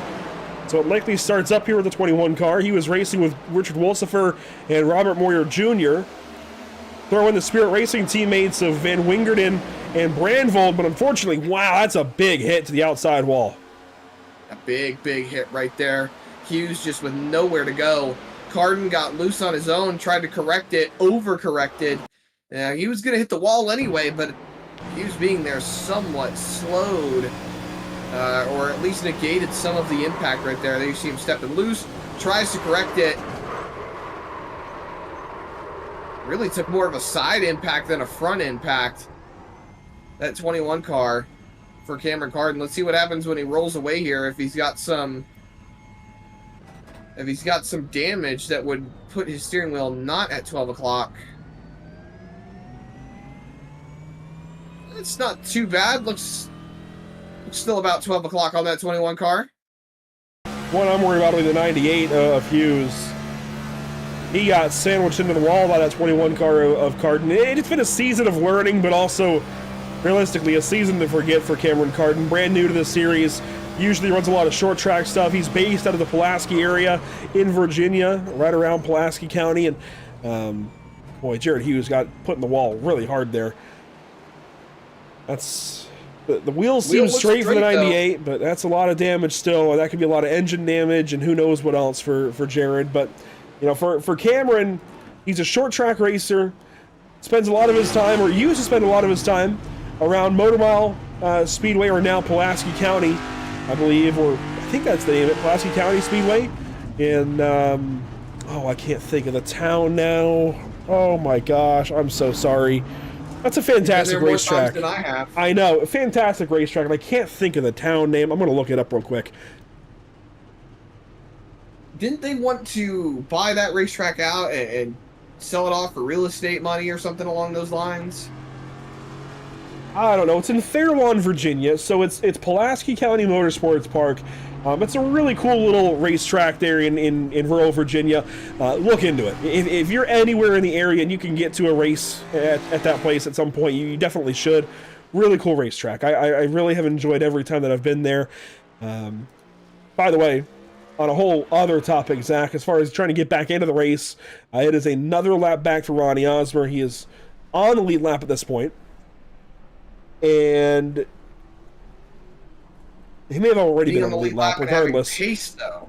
Yeah, he's still putting in work here in the pit lane to get this car repaired. You can see he's waiting as long as he can on this damage. He's there along with Johnny Wood Jr. and Jared Hughes. Hughes could be there for a while. Stockera rolls off the pit lane. Caden Perkins also in the pit lane taking damage repairs, trying to get back in this race. Let's see, does Osmer roll? Yes, he does. Doing his best to stay after it. That's what you like to see.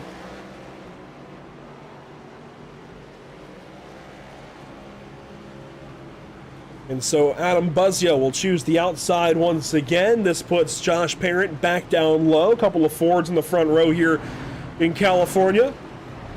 Real quick, let's take a look at what's upcoming for us here at Pit Stop TV. When we go racing next here on the channel, it will be for the championship. the finale of the North American Racing League and their 8th season of GT3 racing. And you see 2 North American Racing League broadcasts here on this graphic. You might be wondering if Thursday is the finale, why are there 2? Well, Sunday, September 21st will be the Sunday Cash finale. They have 2 series. The main GT3 championship on Thursdays that we broadcast usually, and the Sunday Cash series that we have broadcasted 1 race of earlier this July. That is kind of an open, everybody can race and try to make it into the finale by finishing in the top 3, that kind of thing, and racing for over $5,000 in purse rewards on Sunday, September 21st. We'll talk more about these later on, but this is a preview of what's to come here for us at Pit Stop TV. Here we go, though, Zach, into the restart zone one more time. Just inside of 50 laps to go here in California. Door banging to the restart zone. Green flag again here in Fontana.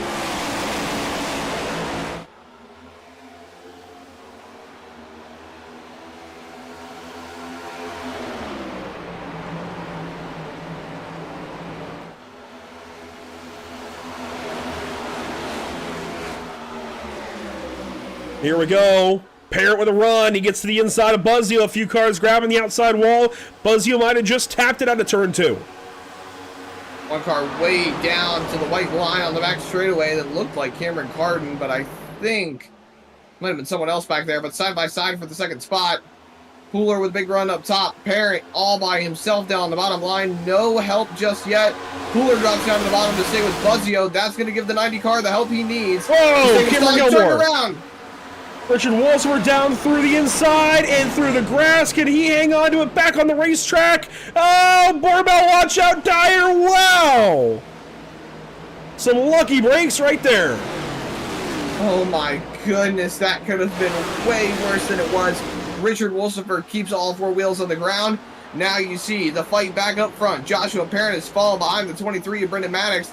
The 00 of Dustin Stallings is moving himself into position to take second spot away. He's got that car underneath Carl Pooler, trying to find his way forward. They are side by side for the second spot. Stallings looking to make up some ground, trying his hardest to push that car forward, get back to the lead where he knows he can be. He's won both stages, and now he's trying to fight back for it with Adam Buzzio still leading the way. Single file, just about through the entire field nearly, down the back straightaway. Boy, how things change. Here comes Stallings down to the inside right now. He's going to paint that white line. Looking to the inside of Buzzio. Pooler, Maddox, Parent, your top 5. Only 3 chasers in this top 10. Wow, that is not at all what I expected here this evening. I thought the chase guys would be on top of things. The chase field has been riddled with issues. Of course, we just saw Wolfsburg go from the top 10 to the back. Johnny Wood Jr. with trouble tonight. Ronnie Osmer, Gray Walker's kind of been mitigated lately. But to have only Stallings, Maddox, and Barnes in the top 10 from the chase, that is very interesting here on lap 80 of 125. Check out all of the drivers we've got in the top 10, though. Look at Evan Patinko, Braden Van Wingerden. They're running for the 6th position at the moment, side by side. Then you've got Braxton Skinner and Zachary King. He stepped up inside the top 10 now, running right behind that 33 car of Skinner, as Patinko looks down low on that 90 car of Joshua Parent. He's side by side with Braden Van Wingerden. Parent was trying to fight his way past Brendan Maddox. No dice at the moment. Gonna slide right up in front of that number 1 car down the back straightaway. A lot of people tapping that back straightaway wall coming up off turn number 2, though. Here comes Christian Barnes to the inside of Evan Patinko. This will be for 7th place. Barnes looking down low. And he will slide up just ahead of the 81 for now. Patinko, down low Patinko. Yes, sir. Evan makes the move and gets that spot back away from Christian Barnes. And here we go for the race lead. Stallings is there just all of a sudden. I mean, he got there in a hurry. And Brendan Maddox is trying to fight his way forward from the 4th spot on Carl Pooler as well. So lots of side-by-side battles throughout the top 5. See Buzzio trying to fight his way forward once again. Hang on to that race lead. Keep that nose out in front. Stallings, a big set down to the bottom. He throws it into turn number 3. He's going to try to find his way to get that car once again out in front, and he will. Clears Adam Buzzio up off of turn number 4. The top 6 you can toss under a blanket once again. Wingerton rounds out that little group. Then it's 3/10 back to Patinko. As you've got Stallings, Buzzio, Pooler, Maddox, Parent, Wingerton, Patinko, Barnes, Skinner, and King. Your top 10. With not too many laps to go, Andrew. I say not too many, but we've got just over, oh, if I'm doing my math correctly, 17 plus 25 is just over 40 to go. So 43 laps to go. There goes Maddox, the inside of Pooler. That for third. Stallings just drives away, man. He gets in clean air, and that car takes off. Look at the run that Josh Parent got. Yeah, he's going to pull a move on Pooler, and now Maddox. That's going to be for third place. Wingerton, a move here on Pooler for fifth, and Patinko sits right behind. You know, Evan Patinko was announced to be going over to Whiplash Racing. He'll be a teammate to Joshua Parent. They're up here. Buzzio's up here with no teammate. Van Wingerton's up here with no teammate. Maddox and Stallings are teammates. That's a big sideways wiggle out of Maddox and Parent. That gives Wingerton a huge run down the back straightaway. He's going to throw it into turn 3. Pooler throws it down in there as well. So Wingerton up into the third spot, but Parent's coming back on the top line. Big run up top for Joshua Parent in that number 90 racing machine. And he's going to clear Braden Van Wingerton, who's showing some absolutely amazing speed out of that number 1 car. We've seen some really big glimmers of hope in terms of speed out of that number 1 car lately in these last few races. He's shown that he can be contending as Evan Patinko. Look at that. 3 wide on the outside as Wingerton gets loose. He turns it back up. Carl Pooler gets hit. Look at him all over the place. What a catch, though, by Pooler. That was a masterful job not to crash, not to make a bigger deal out of that. Really good job by Carl Pooler to minimize that deal. Look at his left front fender. It's busted up now, but he kept that car moving straight, did not cause a big crash. Props to Carl Pooler, and I'm going to say that's the field's lucky performance, lucky break of the day. That could have been bad. Christian Barnes ended up benefiting hugely from that, goes up into the 5th spot. He had to go way down low to avoid that. He moves up into 5th. Brandvold's back inside the top 10. He's up into the 6th spot. Yeah, look at Zach King. He's trying to fight for it as well.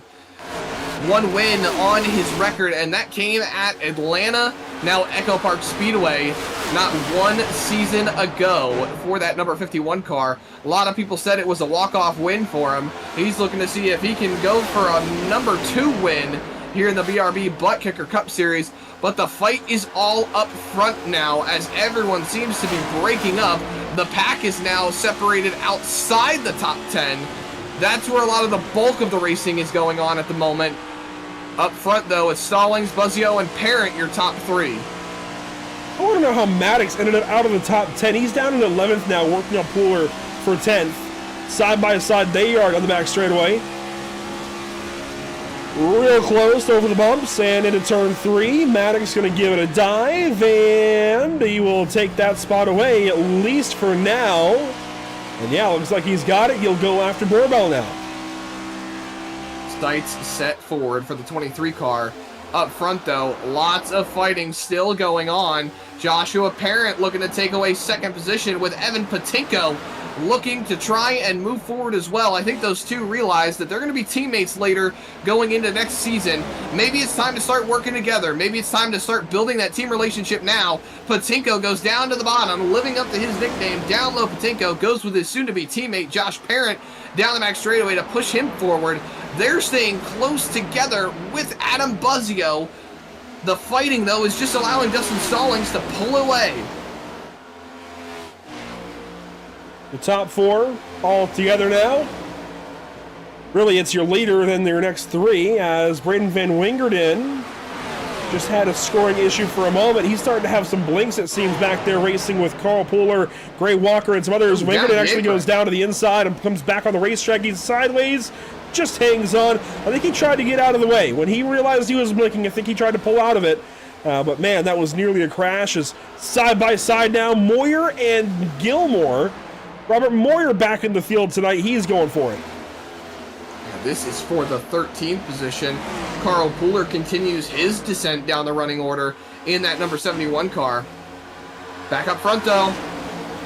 Adam Buzzio has closed up a little bit on Dustin Stallings. This single file racing at the moment between the top 5 drivers is allowing them to close in on Stallings. Big run in the center of the corner for Adam Buzzio, but he's going to lose a lot on exit here. That's going to allow Joshua Parent to stay in touch and in the draft with that number 5 car. They've got a lap car coming up as well going into turn number 3. Saw him just up the road somewhere. My eyes might have been deceiving me a little bit there. No, I see him up off of turn number 4. Who is that up there? That would be, I believe, Cameron Carden. He is nearly a lap down. Yeah, I think you're right on that one. But still rolling into turn number 1. Just over 30 laps to go. 30 laps left in this event. You know, this is one thing we haven't talked about, Andrew. These guys, I think, are going to have to make a green flag stop in this stage. Yes. In fact, in about 10 more laps, these guys will be looking for pit lane. Could be sooner than that. I mean, we could see some early pit stops. I think we've seen that bite a lot of guys. I go back to the Major Series, actually, on Sunday. I know that was very different cars, very different race, but we saw some early pit stops bite some guys. We saw some of the best strategies. Even though that was sports cars at Road Atlanta, we saw some of the best strategies be from the guys who waited as long as they could, ran the fuel run out, and then pitted and took, you know, a shorter amount of fuel at that point in time. I think that's the way to go. Run these tires, run this fuel out, go as long as you can, and then stop. So much potential out of these drivers tonight. I'm looking at that top 5 at the moment on where the strategy may fall. Stallings, I think, has control over the field in more ways than one, and I think once you see that 0-0 head to pit lane, a lot of people might either follow him same lap or just immediately pit the lap following. You know what they say, Andrew, you never want to be the first one to pit. Never set yourself up for a failure, but somebody's got to go at some point. And there you see now Cameron Carden has been caught by the leaders. Down the back straightaway, he will get passed up here in turns 3 and 4 and be put 1 lap down. He'll be the only car 1 lap down. The driver that he got into earlier, Jared Hughes, is 18 laps down out of the race. Coulter Clark also out of the race, 63 laps behind the race leader and make it 64. So Carden will play nicely here with the leaders and let them go, or maybe not.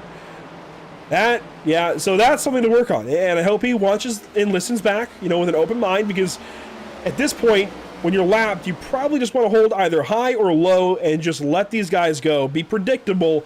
He started to go low there in turn 1, then came back up the racetrack. Now he gets down out of the way, and that's probably one of the better things he could have done at that point. Yeah, I think so. Getting out of the way of the lead lap cars and keeping himself in a good position. I'm hearing drivers, though, calling out over the race radio that we're going to start seeing pit stops here pretty soon. Riding on board with Evan Patinko, there's Jason Bottoms. He takes it down to the pit lane. An impressive qualifying effort for that number 95 car, Jason Bottoms. And he is just a little bit further on down the running order, trying to see what he can't do from an early pit stop. See what he's going to do here. Maybe 2 tires, maybe no tires, maybe just fuel. I would say at least 2 right side tires out and away for these guys. There you go. It'll be Bottoms and Rattel into the pit lane first. Stallings continues on. They will put those couple of cars a lap down here. 30 laps to go now at Auto Club Speedway in Fontana, California. Quickly rocketing down towards the final race of the season at Las Vegas Motor Speedway next week. But right now, the battle's starting to pick up, actually.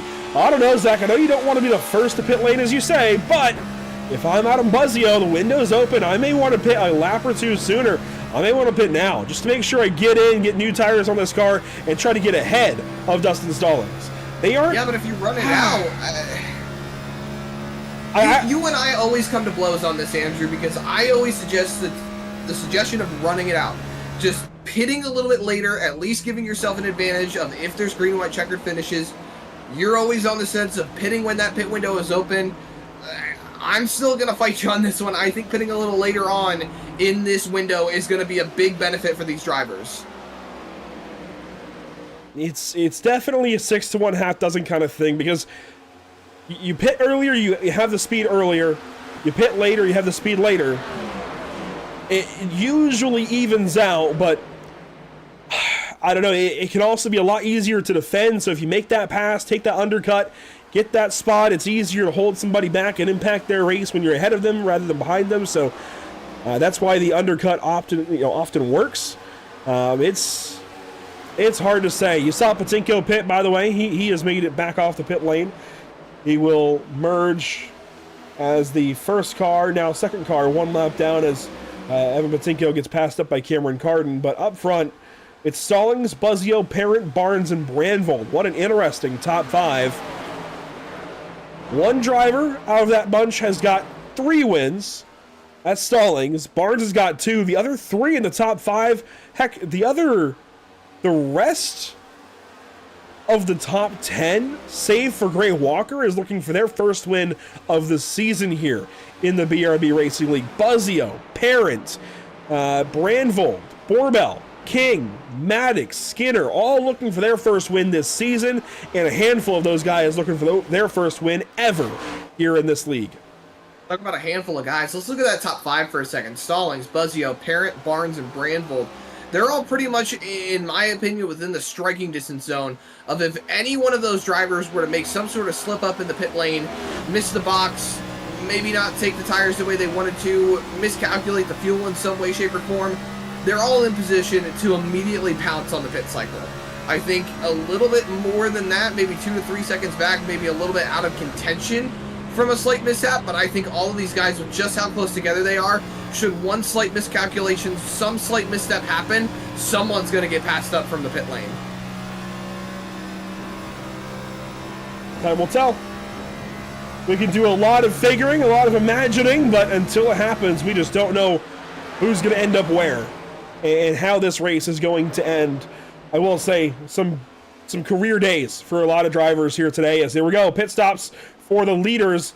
Buzzio, Stallings, they come in, and Buzzio's aggressive on the pit entry. He made up a lot of ground. Maddox pits, Borbell pits. Big slide on the pit entry, I'll say. Behind for them, Buzzio. It'll be Van Wingerden and Gilmore pitting. They will bring in Wolsifer as well. I don't know, you call it a slide. You call it a slide for Buzzio, but he made a lot of ground up on that 0-0 coming in.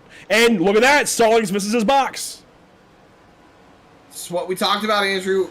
Misses the box, slight miscalculation. These guys are in striking distance. Here comes Buzzio. Who's going to win the race off the pit lane? It's still going to be Stallings, but let's check the timer. That's a 2-tire stop for Stallings, 11.03. For Buzzio, a 12.05. I think they both took 2, and Stallings just took less fuel. Now you've got Joshua Parent on the pit lane, so this is where we start to see the cycle even out, because he was the next one in line from those two, wondering where he's going to fall into play. Parent goes straight into his box. He's going to slide right in, and look, he missed it. Brandvold. Brandvold missed it as well. They both had to back up into their box. They overshot it by just a little bit. How's this going to work out? 4 tires for Parent, 2 tires for Brandvold. Yeah. Out and away goes Zachary Brandvold. Joshua Parent goes 14.07. That's 2 seconds lost in the pit lane. That's 2 seconds lost to Adam Buzzio and Dustin Stallings. And Brandvold gets out with a 12.62. Buzzio, Borbell, they're already up the road. That is huge. That is really, really big. I mean, 11.03 for the 0-0. That's all the difference. He talked about it earlier in his pre-race interview. Charlotte this season came down to a 2-tire stop. He knows these 2-tire stops can be huge, can make all the difference. It's going to make the difference here at Auto Club Speedway, it looks like. If this race goes green, a missed call by Parent, a nailed call by Stallings. This is going to cause such a huge shakeup. Oh, Stallings in the wall, though. He's trying to carry that speed. Let's see, let's bring up the graphic. Stallings and Buzzio, last lap. Stallings was faster by 5/1000ths of a second. Let's see how different it is this lap.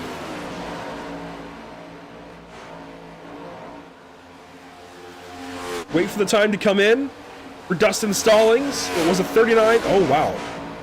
Buzzio was still slower.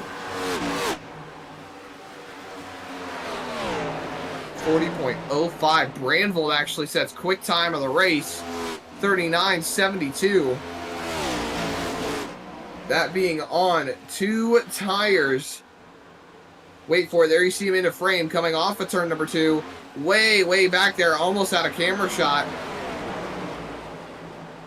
20 laps to go at the line, Andrew. I think now we got to start thinking about how this race could shape up and ship out for a lot of these guys. Barnes, King, Walker, Skinner, Pooler, Bly, and Perkins and Osmer staying out. Hearing Carl Pooler's going to be pitting this time, though. That's going to put a little bit of a shake-up. There you see Pooler to the pit lane. A little bit of smoke in front of him. That was from Carden pitting. Pooler did pit a little bit earlier than the rest of these guys that have stayed out. He pitted 42 laps ago, now 43.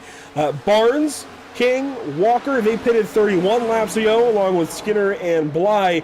They pitted under the most recent caution, and that's why they've been able to go a little bit longer on this run. So they could go to 115 even.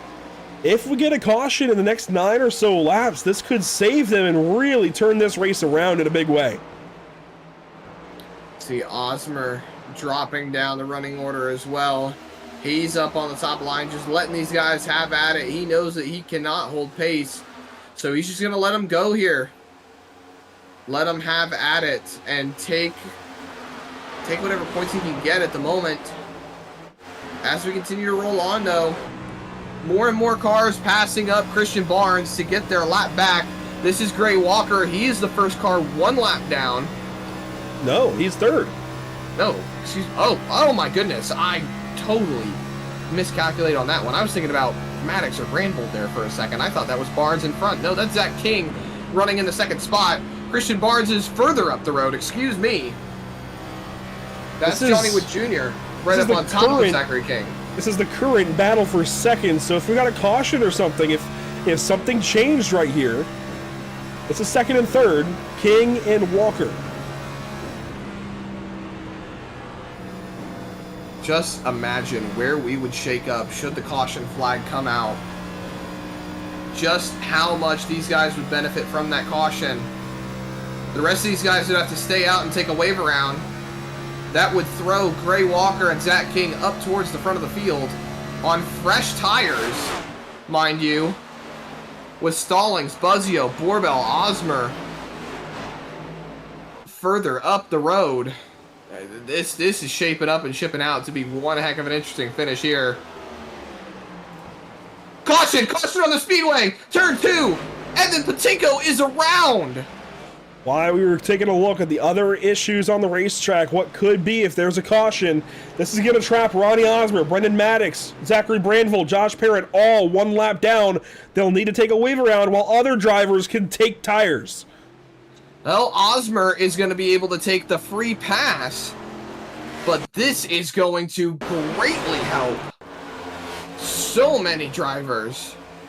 Patinko racing back here with Robert Moyer Jr. Remember, Patinko's already pitted.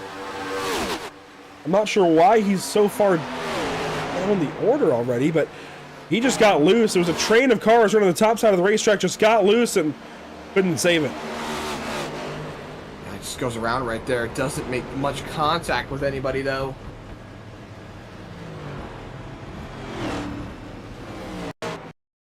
Let's get an onboard view with him. See, it just started coming around on him, tried to fight it. Just snapped back around, and that was that. You see he's out of the gas, too. RPMs don't tick up or anything, but he did a great job of locking it down. Came over the driver radio, let everybody know where he was. A good call out from that 81 car. Setting himself up for a great run to the end here. And this is where things are going to get interesting. Do we see Barnes try 2 tires to make sure he comes out ahead? I think you have to, Zach. I know those other guys might have 4, but we didn't see that make much of a difference. They took 2. They were running fast laps. I think if you're Barnes, take 2, keep that track position. It's at least a gamble in case we get more yellows.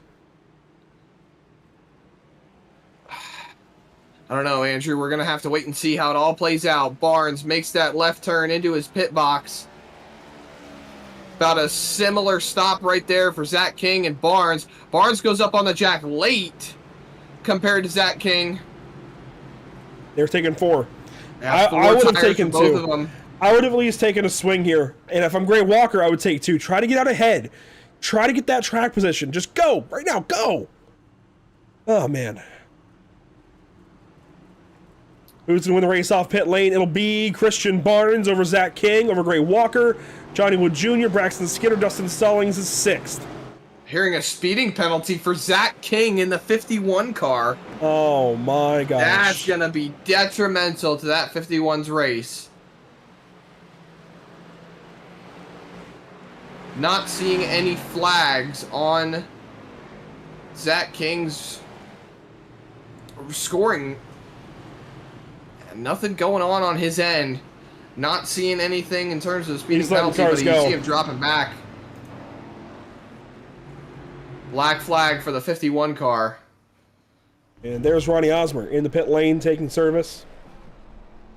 So he is your lucky dog recipient under this caution.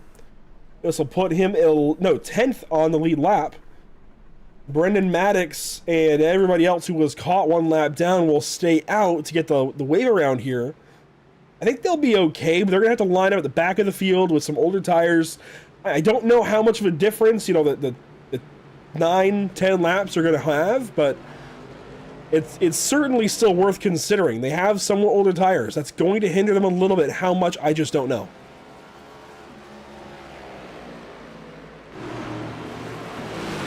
This is going to end up being a shootout to the end. I think the big thing for these guys who are getting the wave arounds now is that if there is a quick caution, should a quick caution come out, that would save them the added trouble of staying out on these tires. Look at that top 5, though. Look at that top 10, really, Andrew. I mean, you've got Barnes, Walker, Stallings. And everybody up here did pit. Jason Bottom's fan club rejoice. Your driver is sitting 5th. No? No, excuse me. Dakota Bly. I don't know why I get those two mixed up. Christian Barnes will lead us back to the green. He has chosen the bottom lane. Gray Walker has gone high. Then Dustin Stallings low. On 32. Braxton Skinner high. Then Dakota Bly in the top 5. Adam Buzzio, Stephen Borbell, Caden Perkins, Zachary King. The top 9 that'll all line up with brand new 4 sticker tires. Actually, Stallings took 2 again. Interesting. So Dustin Stallings playing a bit of a gamble, keeping those left sides on the race car. Let's see what happens here. 13 laps to the end. Green flag once again in SoCal. We're racing in Fontana.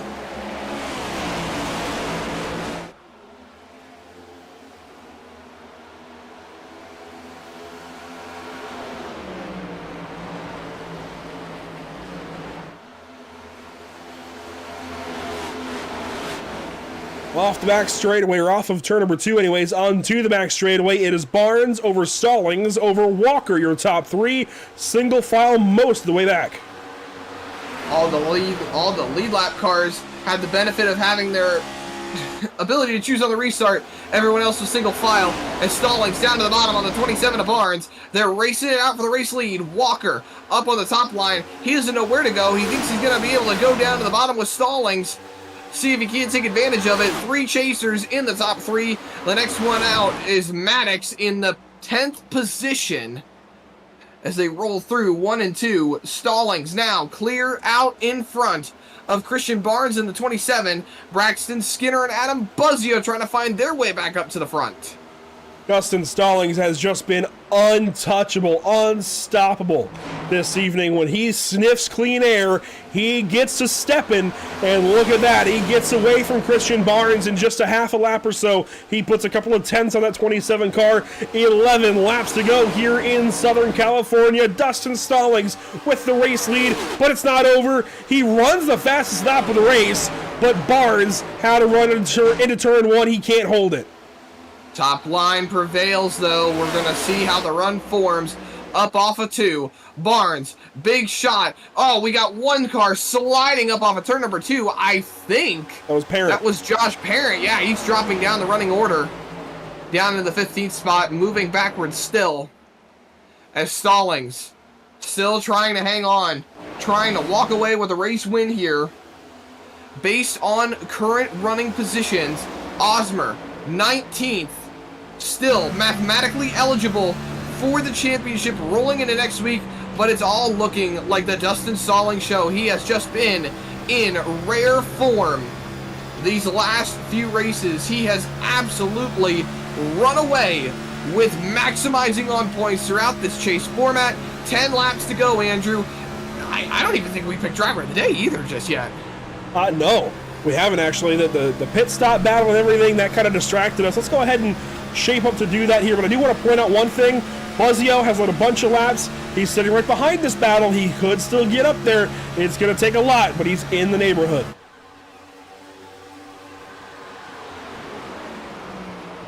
I'll give you the floor, Zach. Driver of the day. Let's go ahead and nominate them. I think I'm going to knock out my 2 real quick. I think I'm going to go with Christian Barnes and Gray Walker. Barnes came out of nowhere, really, and he is doing his absolute best job to stay in it and stay after it. After a late caution kept him in contention. And Gray Walker's been pretty consistent.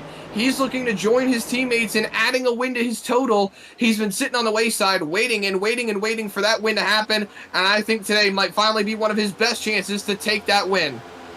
Other than Indianapolis, that is. You see these positions gained on the left side of your screen on the ticker. Look at that, 19 spots for Dakota Bly. Put himself in the right spot when it matters. I mean, even the 14 for Zach King. What the heck? I'll go Dakota Bly, and I have to go with the race leader as well, Dustin Stallings. I cannot pass up his run. He has just been so good today. So those are my picks. Dakota Bly, Dustin Stallings. The vote is now live over on YouTube. Get your votes in.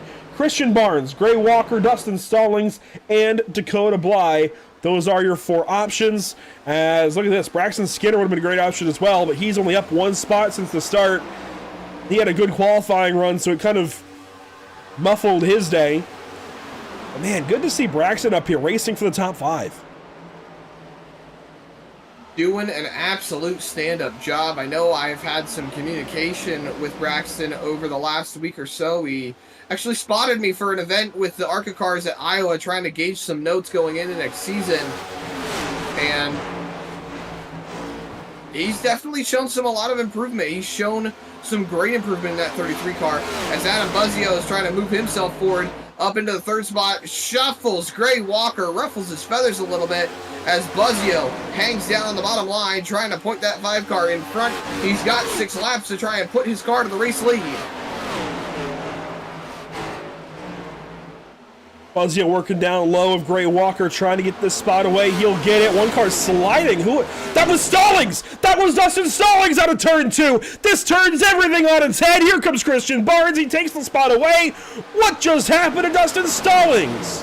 Hold it on there, Andrew. Save your voice with that COVID you've been having, but the excitement level is heating up. Buzzio around the outside of Gray Walker, trying to put himself into contention for the race win.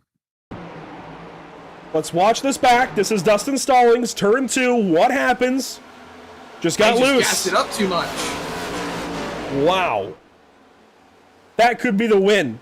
Now, he's still got a bunch of points for the championship. He might not even run too hard. He might let Christian take this, but for the win, that is huge.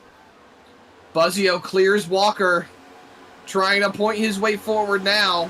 See if he can't take a stab at this win. Look at Braxton Skinner. He's working himself around the outside line in that 33 car. Walker pushing up the track. Borbell pushing up into the 33. It's going to be tight off of turn number 4, but he is going to stick that nose in front. Skinner's taking no prisoners right now. Braxton Skinner up to 4th. He'll clear both of those cars. Maybe not. Borbell back on the inside here of that 33 car through turns 1 and 2. He should have the run. Skinner should off the corner.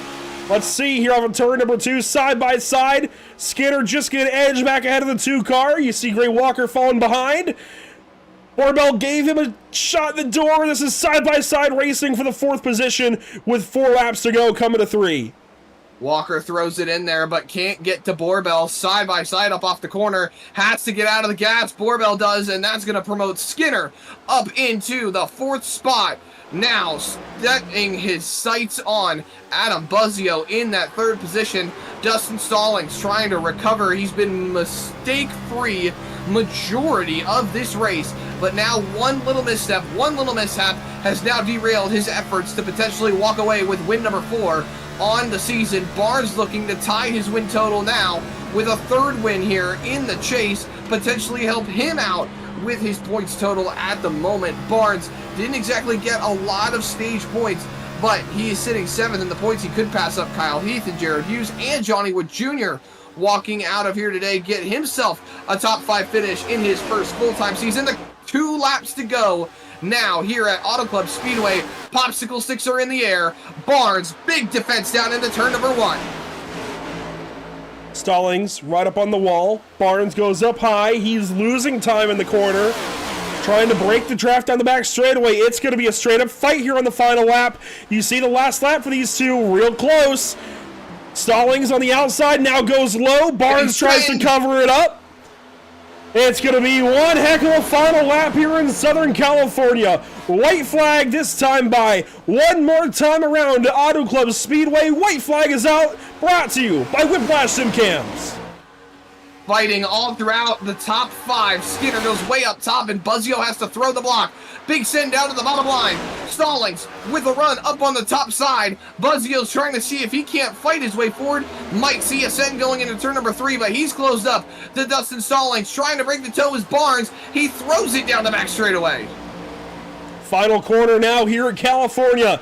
Stallings, a big dive into turns 3 and 4, tries to get to Christian Barnes, but off of turn number 4 for the Idealies 250. It'll be a drag race, but Christian Barnes will win his 3rd on the season.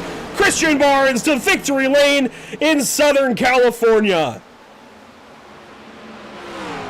What an absolute stand-up finish. Great run to the end, and with a 2nd place on the day and a 20th place finish for Osmer, you can say for certain that there is still a mathematical chance for Ronnie Osmer to take this championship away from Dustin Stallings. But boy, oh my goodness, what a run for Christian Barnes. Great job for that 27 team.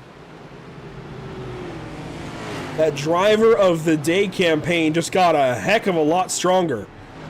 Jason Bottoms kind of fights his way through there. Sam Dyer not happy at all with Zachary King.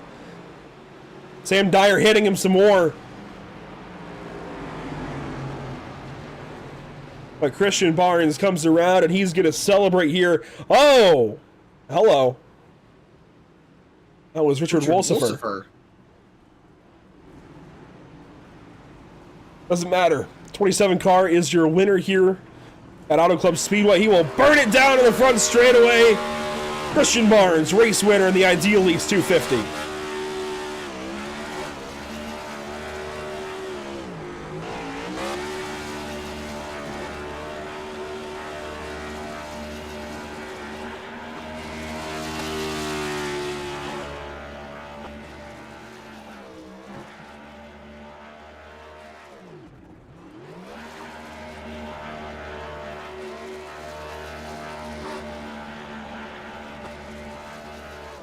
Spectacular fashion as well, and you know, it's just like Rockingham almost, where he was just kind of in position and something happened late to give him this opportunity. Zach, he wasn't really always there, he just happened to be there at the end when it mattered most. Hey, that's really where you got to be at the end of the day, Andrew. You don't have to lead all the laps, you don't have to be the best car, you just have to be there when it counts. Incredible storylines this evening. Christian Barnes, 3rd win on the season. And that's in some rare company. I think multi-time wins here in this series already. That's a really nice tagline you want to have to your name, but to do it 3 times in one season and still have a race to go to make it 4 even.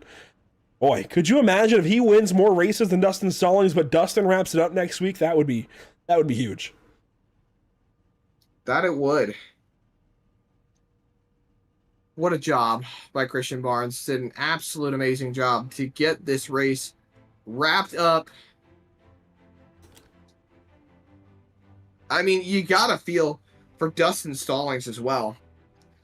Absolutely went out there and put on a masterclass of performance to cut through the field every single time and get back up to the front, only to make one little mistake. One mistake all race. I know we got into a little bit of contact with Johnny Wood Jr., but one little mistake on his own, and it cost him the win.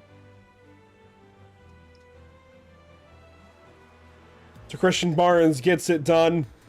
Let's go back and take a look at your unofficial race results here at California. What a day. I mean, this was a really good race. Props to the entire field getting it done this evening.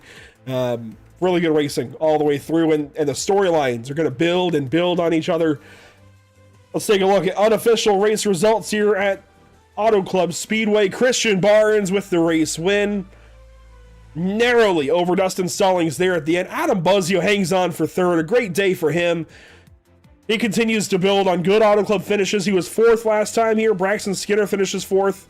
Stephen Borbell, he was second last time here. He finishes fifth. A little bit of a down tick, but I think he'll take it happily. Gray Walker's fourth. Stephen Borbell, he was second last time here. He finishes fifth. A little bit of a down tick, but I think he'll take it happily. Brendan in ninth.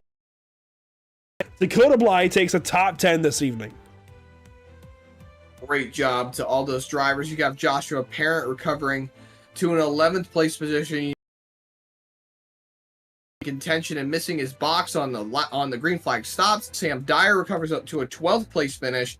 Andrew Rattel, Cameron Gilmore, and Braden Van Wingerden, they go 13th, 14th, and 15th on the day.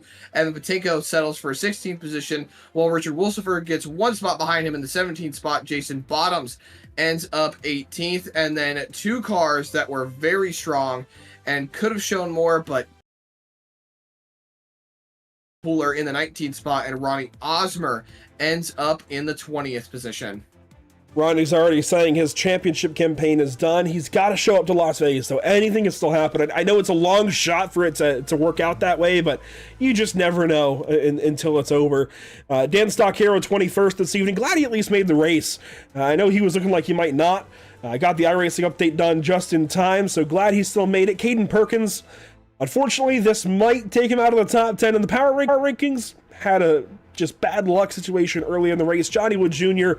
got tipped by Dustin Stallings, put in the wall, and boy, what an off day for him. Cameron Carden, of course, with his crash into Jared Hughes earlier. Robert Moyer Jr. ends up 25th. Not sure why he's 2 laps down. Not sure what happened there to the 16 car, but Jared Hughes, Coulter Clark, we know what happened to them, and unfortunately, they'll wrap up our 27 car field. Well, Christian Barnes gets it done. 3rd time this season, but only the 2nd time that we're talking to you about it, Christian Barnes. A race win here at California. Did you have any idea with, 5 laps to go following Dustin that he would have a slip up out of turn 2 like that? Oh, I did not expect that at all. He's been arguably the best all season. I honestly, I was kind of happy with the 2nd, but I felt if I could just stay close enough to him, maybe I can do something late. Maybe if he did slip, but no, I didn't expect him to slip at all. So that was definitely out of the blue, but I mean, I'll take it. He still was back on me, and I still had to drive the race of my life. Absolutely. It wasn't just handed to you from there. He was back on your back bumper. How nervous were you those final few laps? I mean, at any point in time, you could have made a slip up too, but you held on. Oh my God. Yeah, I'm kind of at lost for words. Sorry. Once I got by him, I was kind of quiet.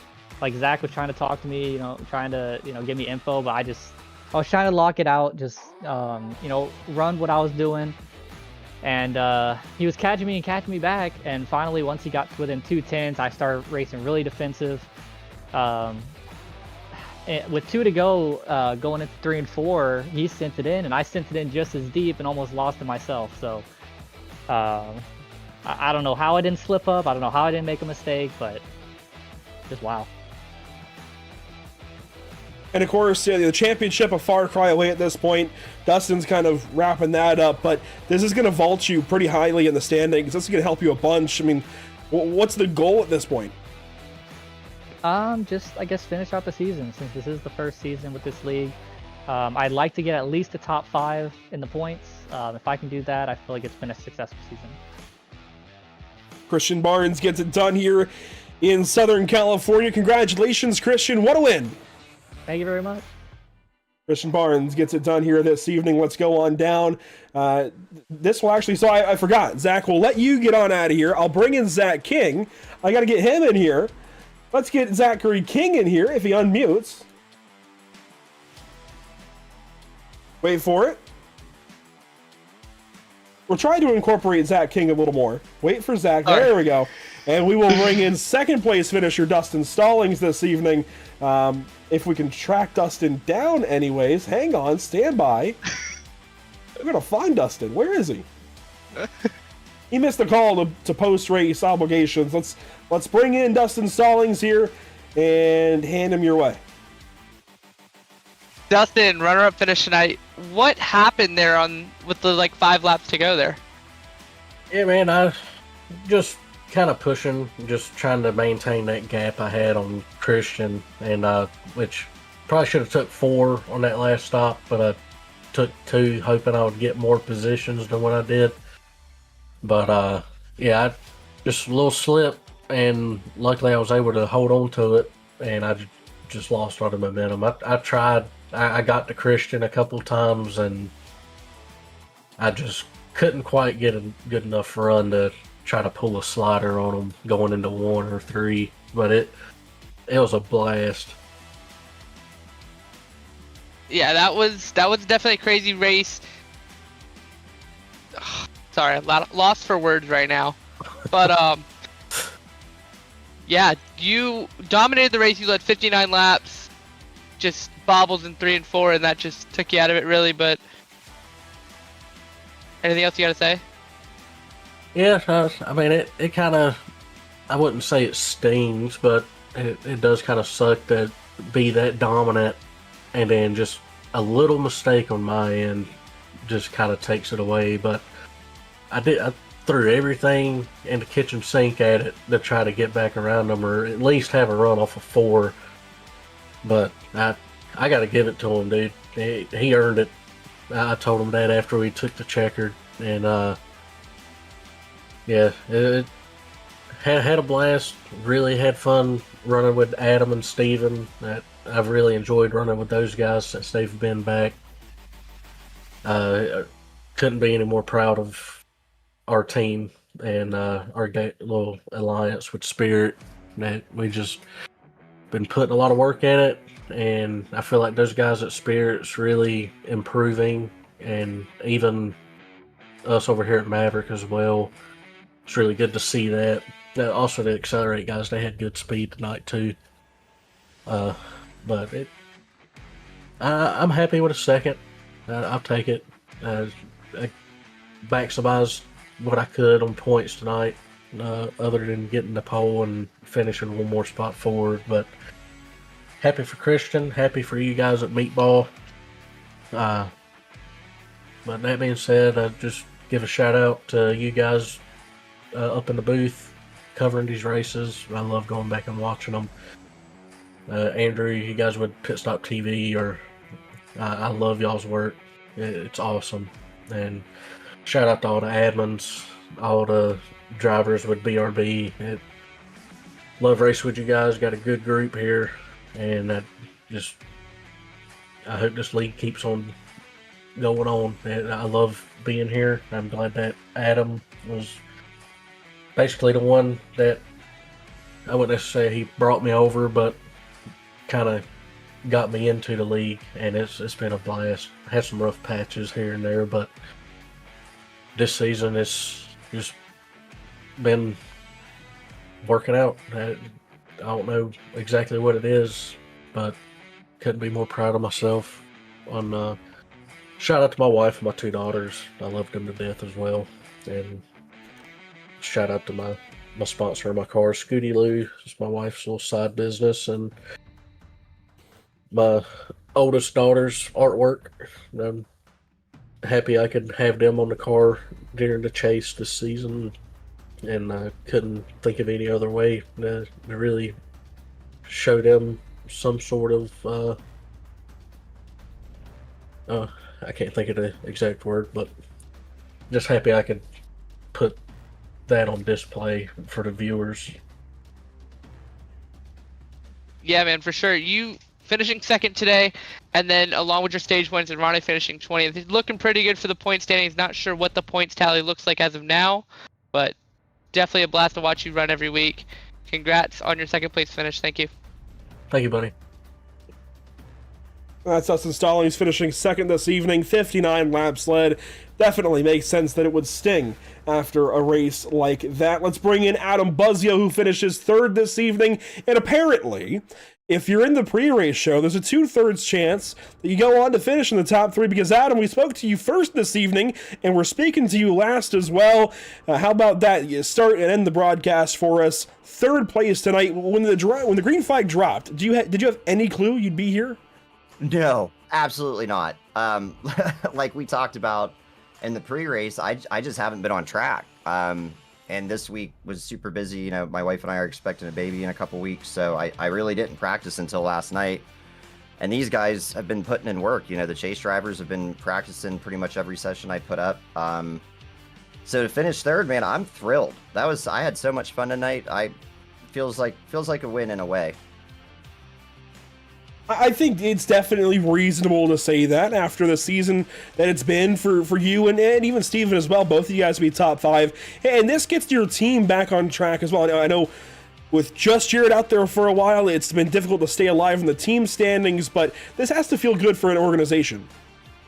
Oh, for sure, man. Yeah, we felt bad while obviously Steve and I had to step away and do race control for a while, a couple months there, and it left Jared on the track by himself. And we feel bad. You know, it's hard to have that same kind of mojo and momentum when it's just you out there. It's hard. I've done it. But it feels good to, you know, have a good top five finish for 2 out of the 3 guys on the team tonight.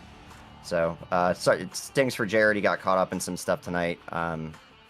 But maybe we'll get him one next week.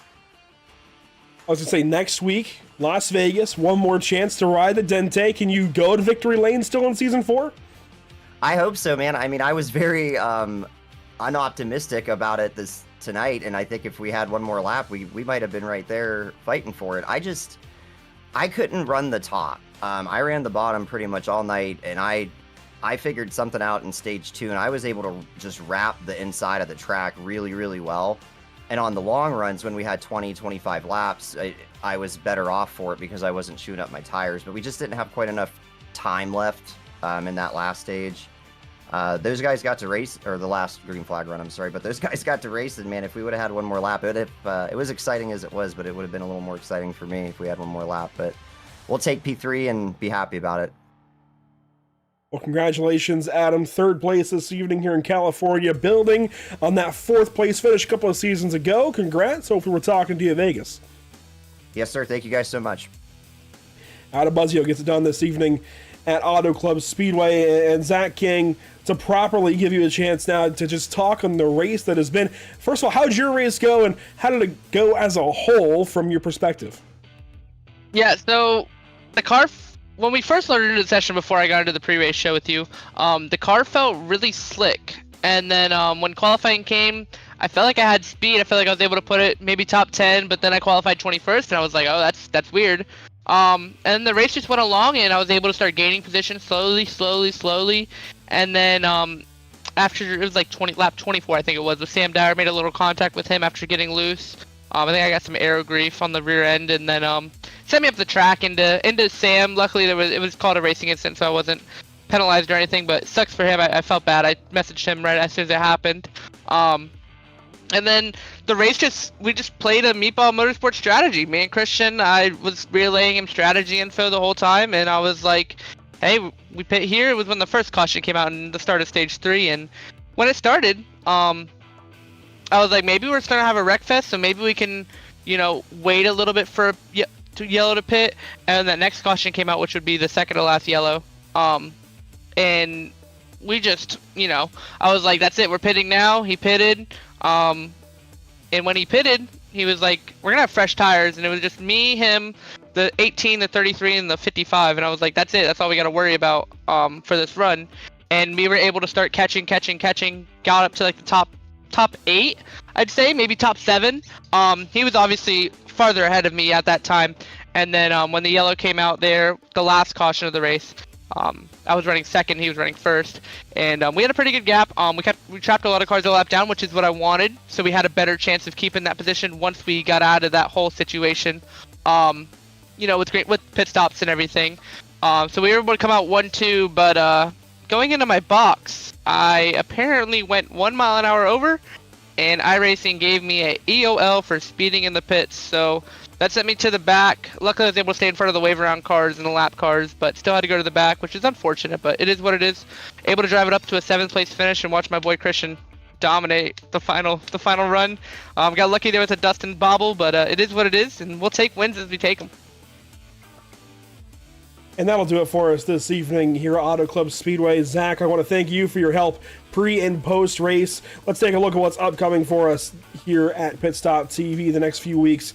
The next few broadcasts, I should say, next couple of weeks. Anyways, the rest of this week, we just have the North American Racing League capping things off at Circuit Zolder over in Belgium. That's the only broadcast remaining here this week, but next week, we do have the finale here for the BRB Racing League. Of course, as we head out to Las Vegas to crown a champion. I mean, likely Dustin Stallings, but not guaranteed to be Dustin Stallings just yet. Of course, he is the defending winner at Las Vegas. That bodes well for him. But then next Sunday, we also go to Road America for the North American Racing League in their other finale. These are all 3 finales on your screen for the Sunday Cash Series finale. The season is coming to a close for 3 separate leagues, and we're crowning 3 separate champions these next 3 broadcasts. That's really cool. I don't think that's ever happened for us here before at Pit Stop TV, but it's going to be a very busy next few broadcasts as far as the championship honors go. It's going to be a lot of fun. And of course, Zach, you can find all these broadcasts and more where? You can find it all on pitstoptv.com, Facebook at /pitstoptv, on Instagram at pit_stop_TV, on TikTok at pitstoptv1, Twitch TV at pit_stop_TV, at YouTube at pitstoptv1, and on X, formerly known as Twitter, pitstoptv_.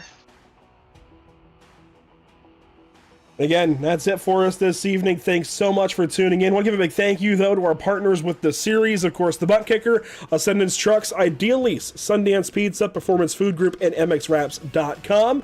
Also, a big thank you to our partners here at Pit Stop TV, Whiplash SimCams, ATVO, CC's Business, Cody Williams Design, Lucky Performance, and the North American Racing League.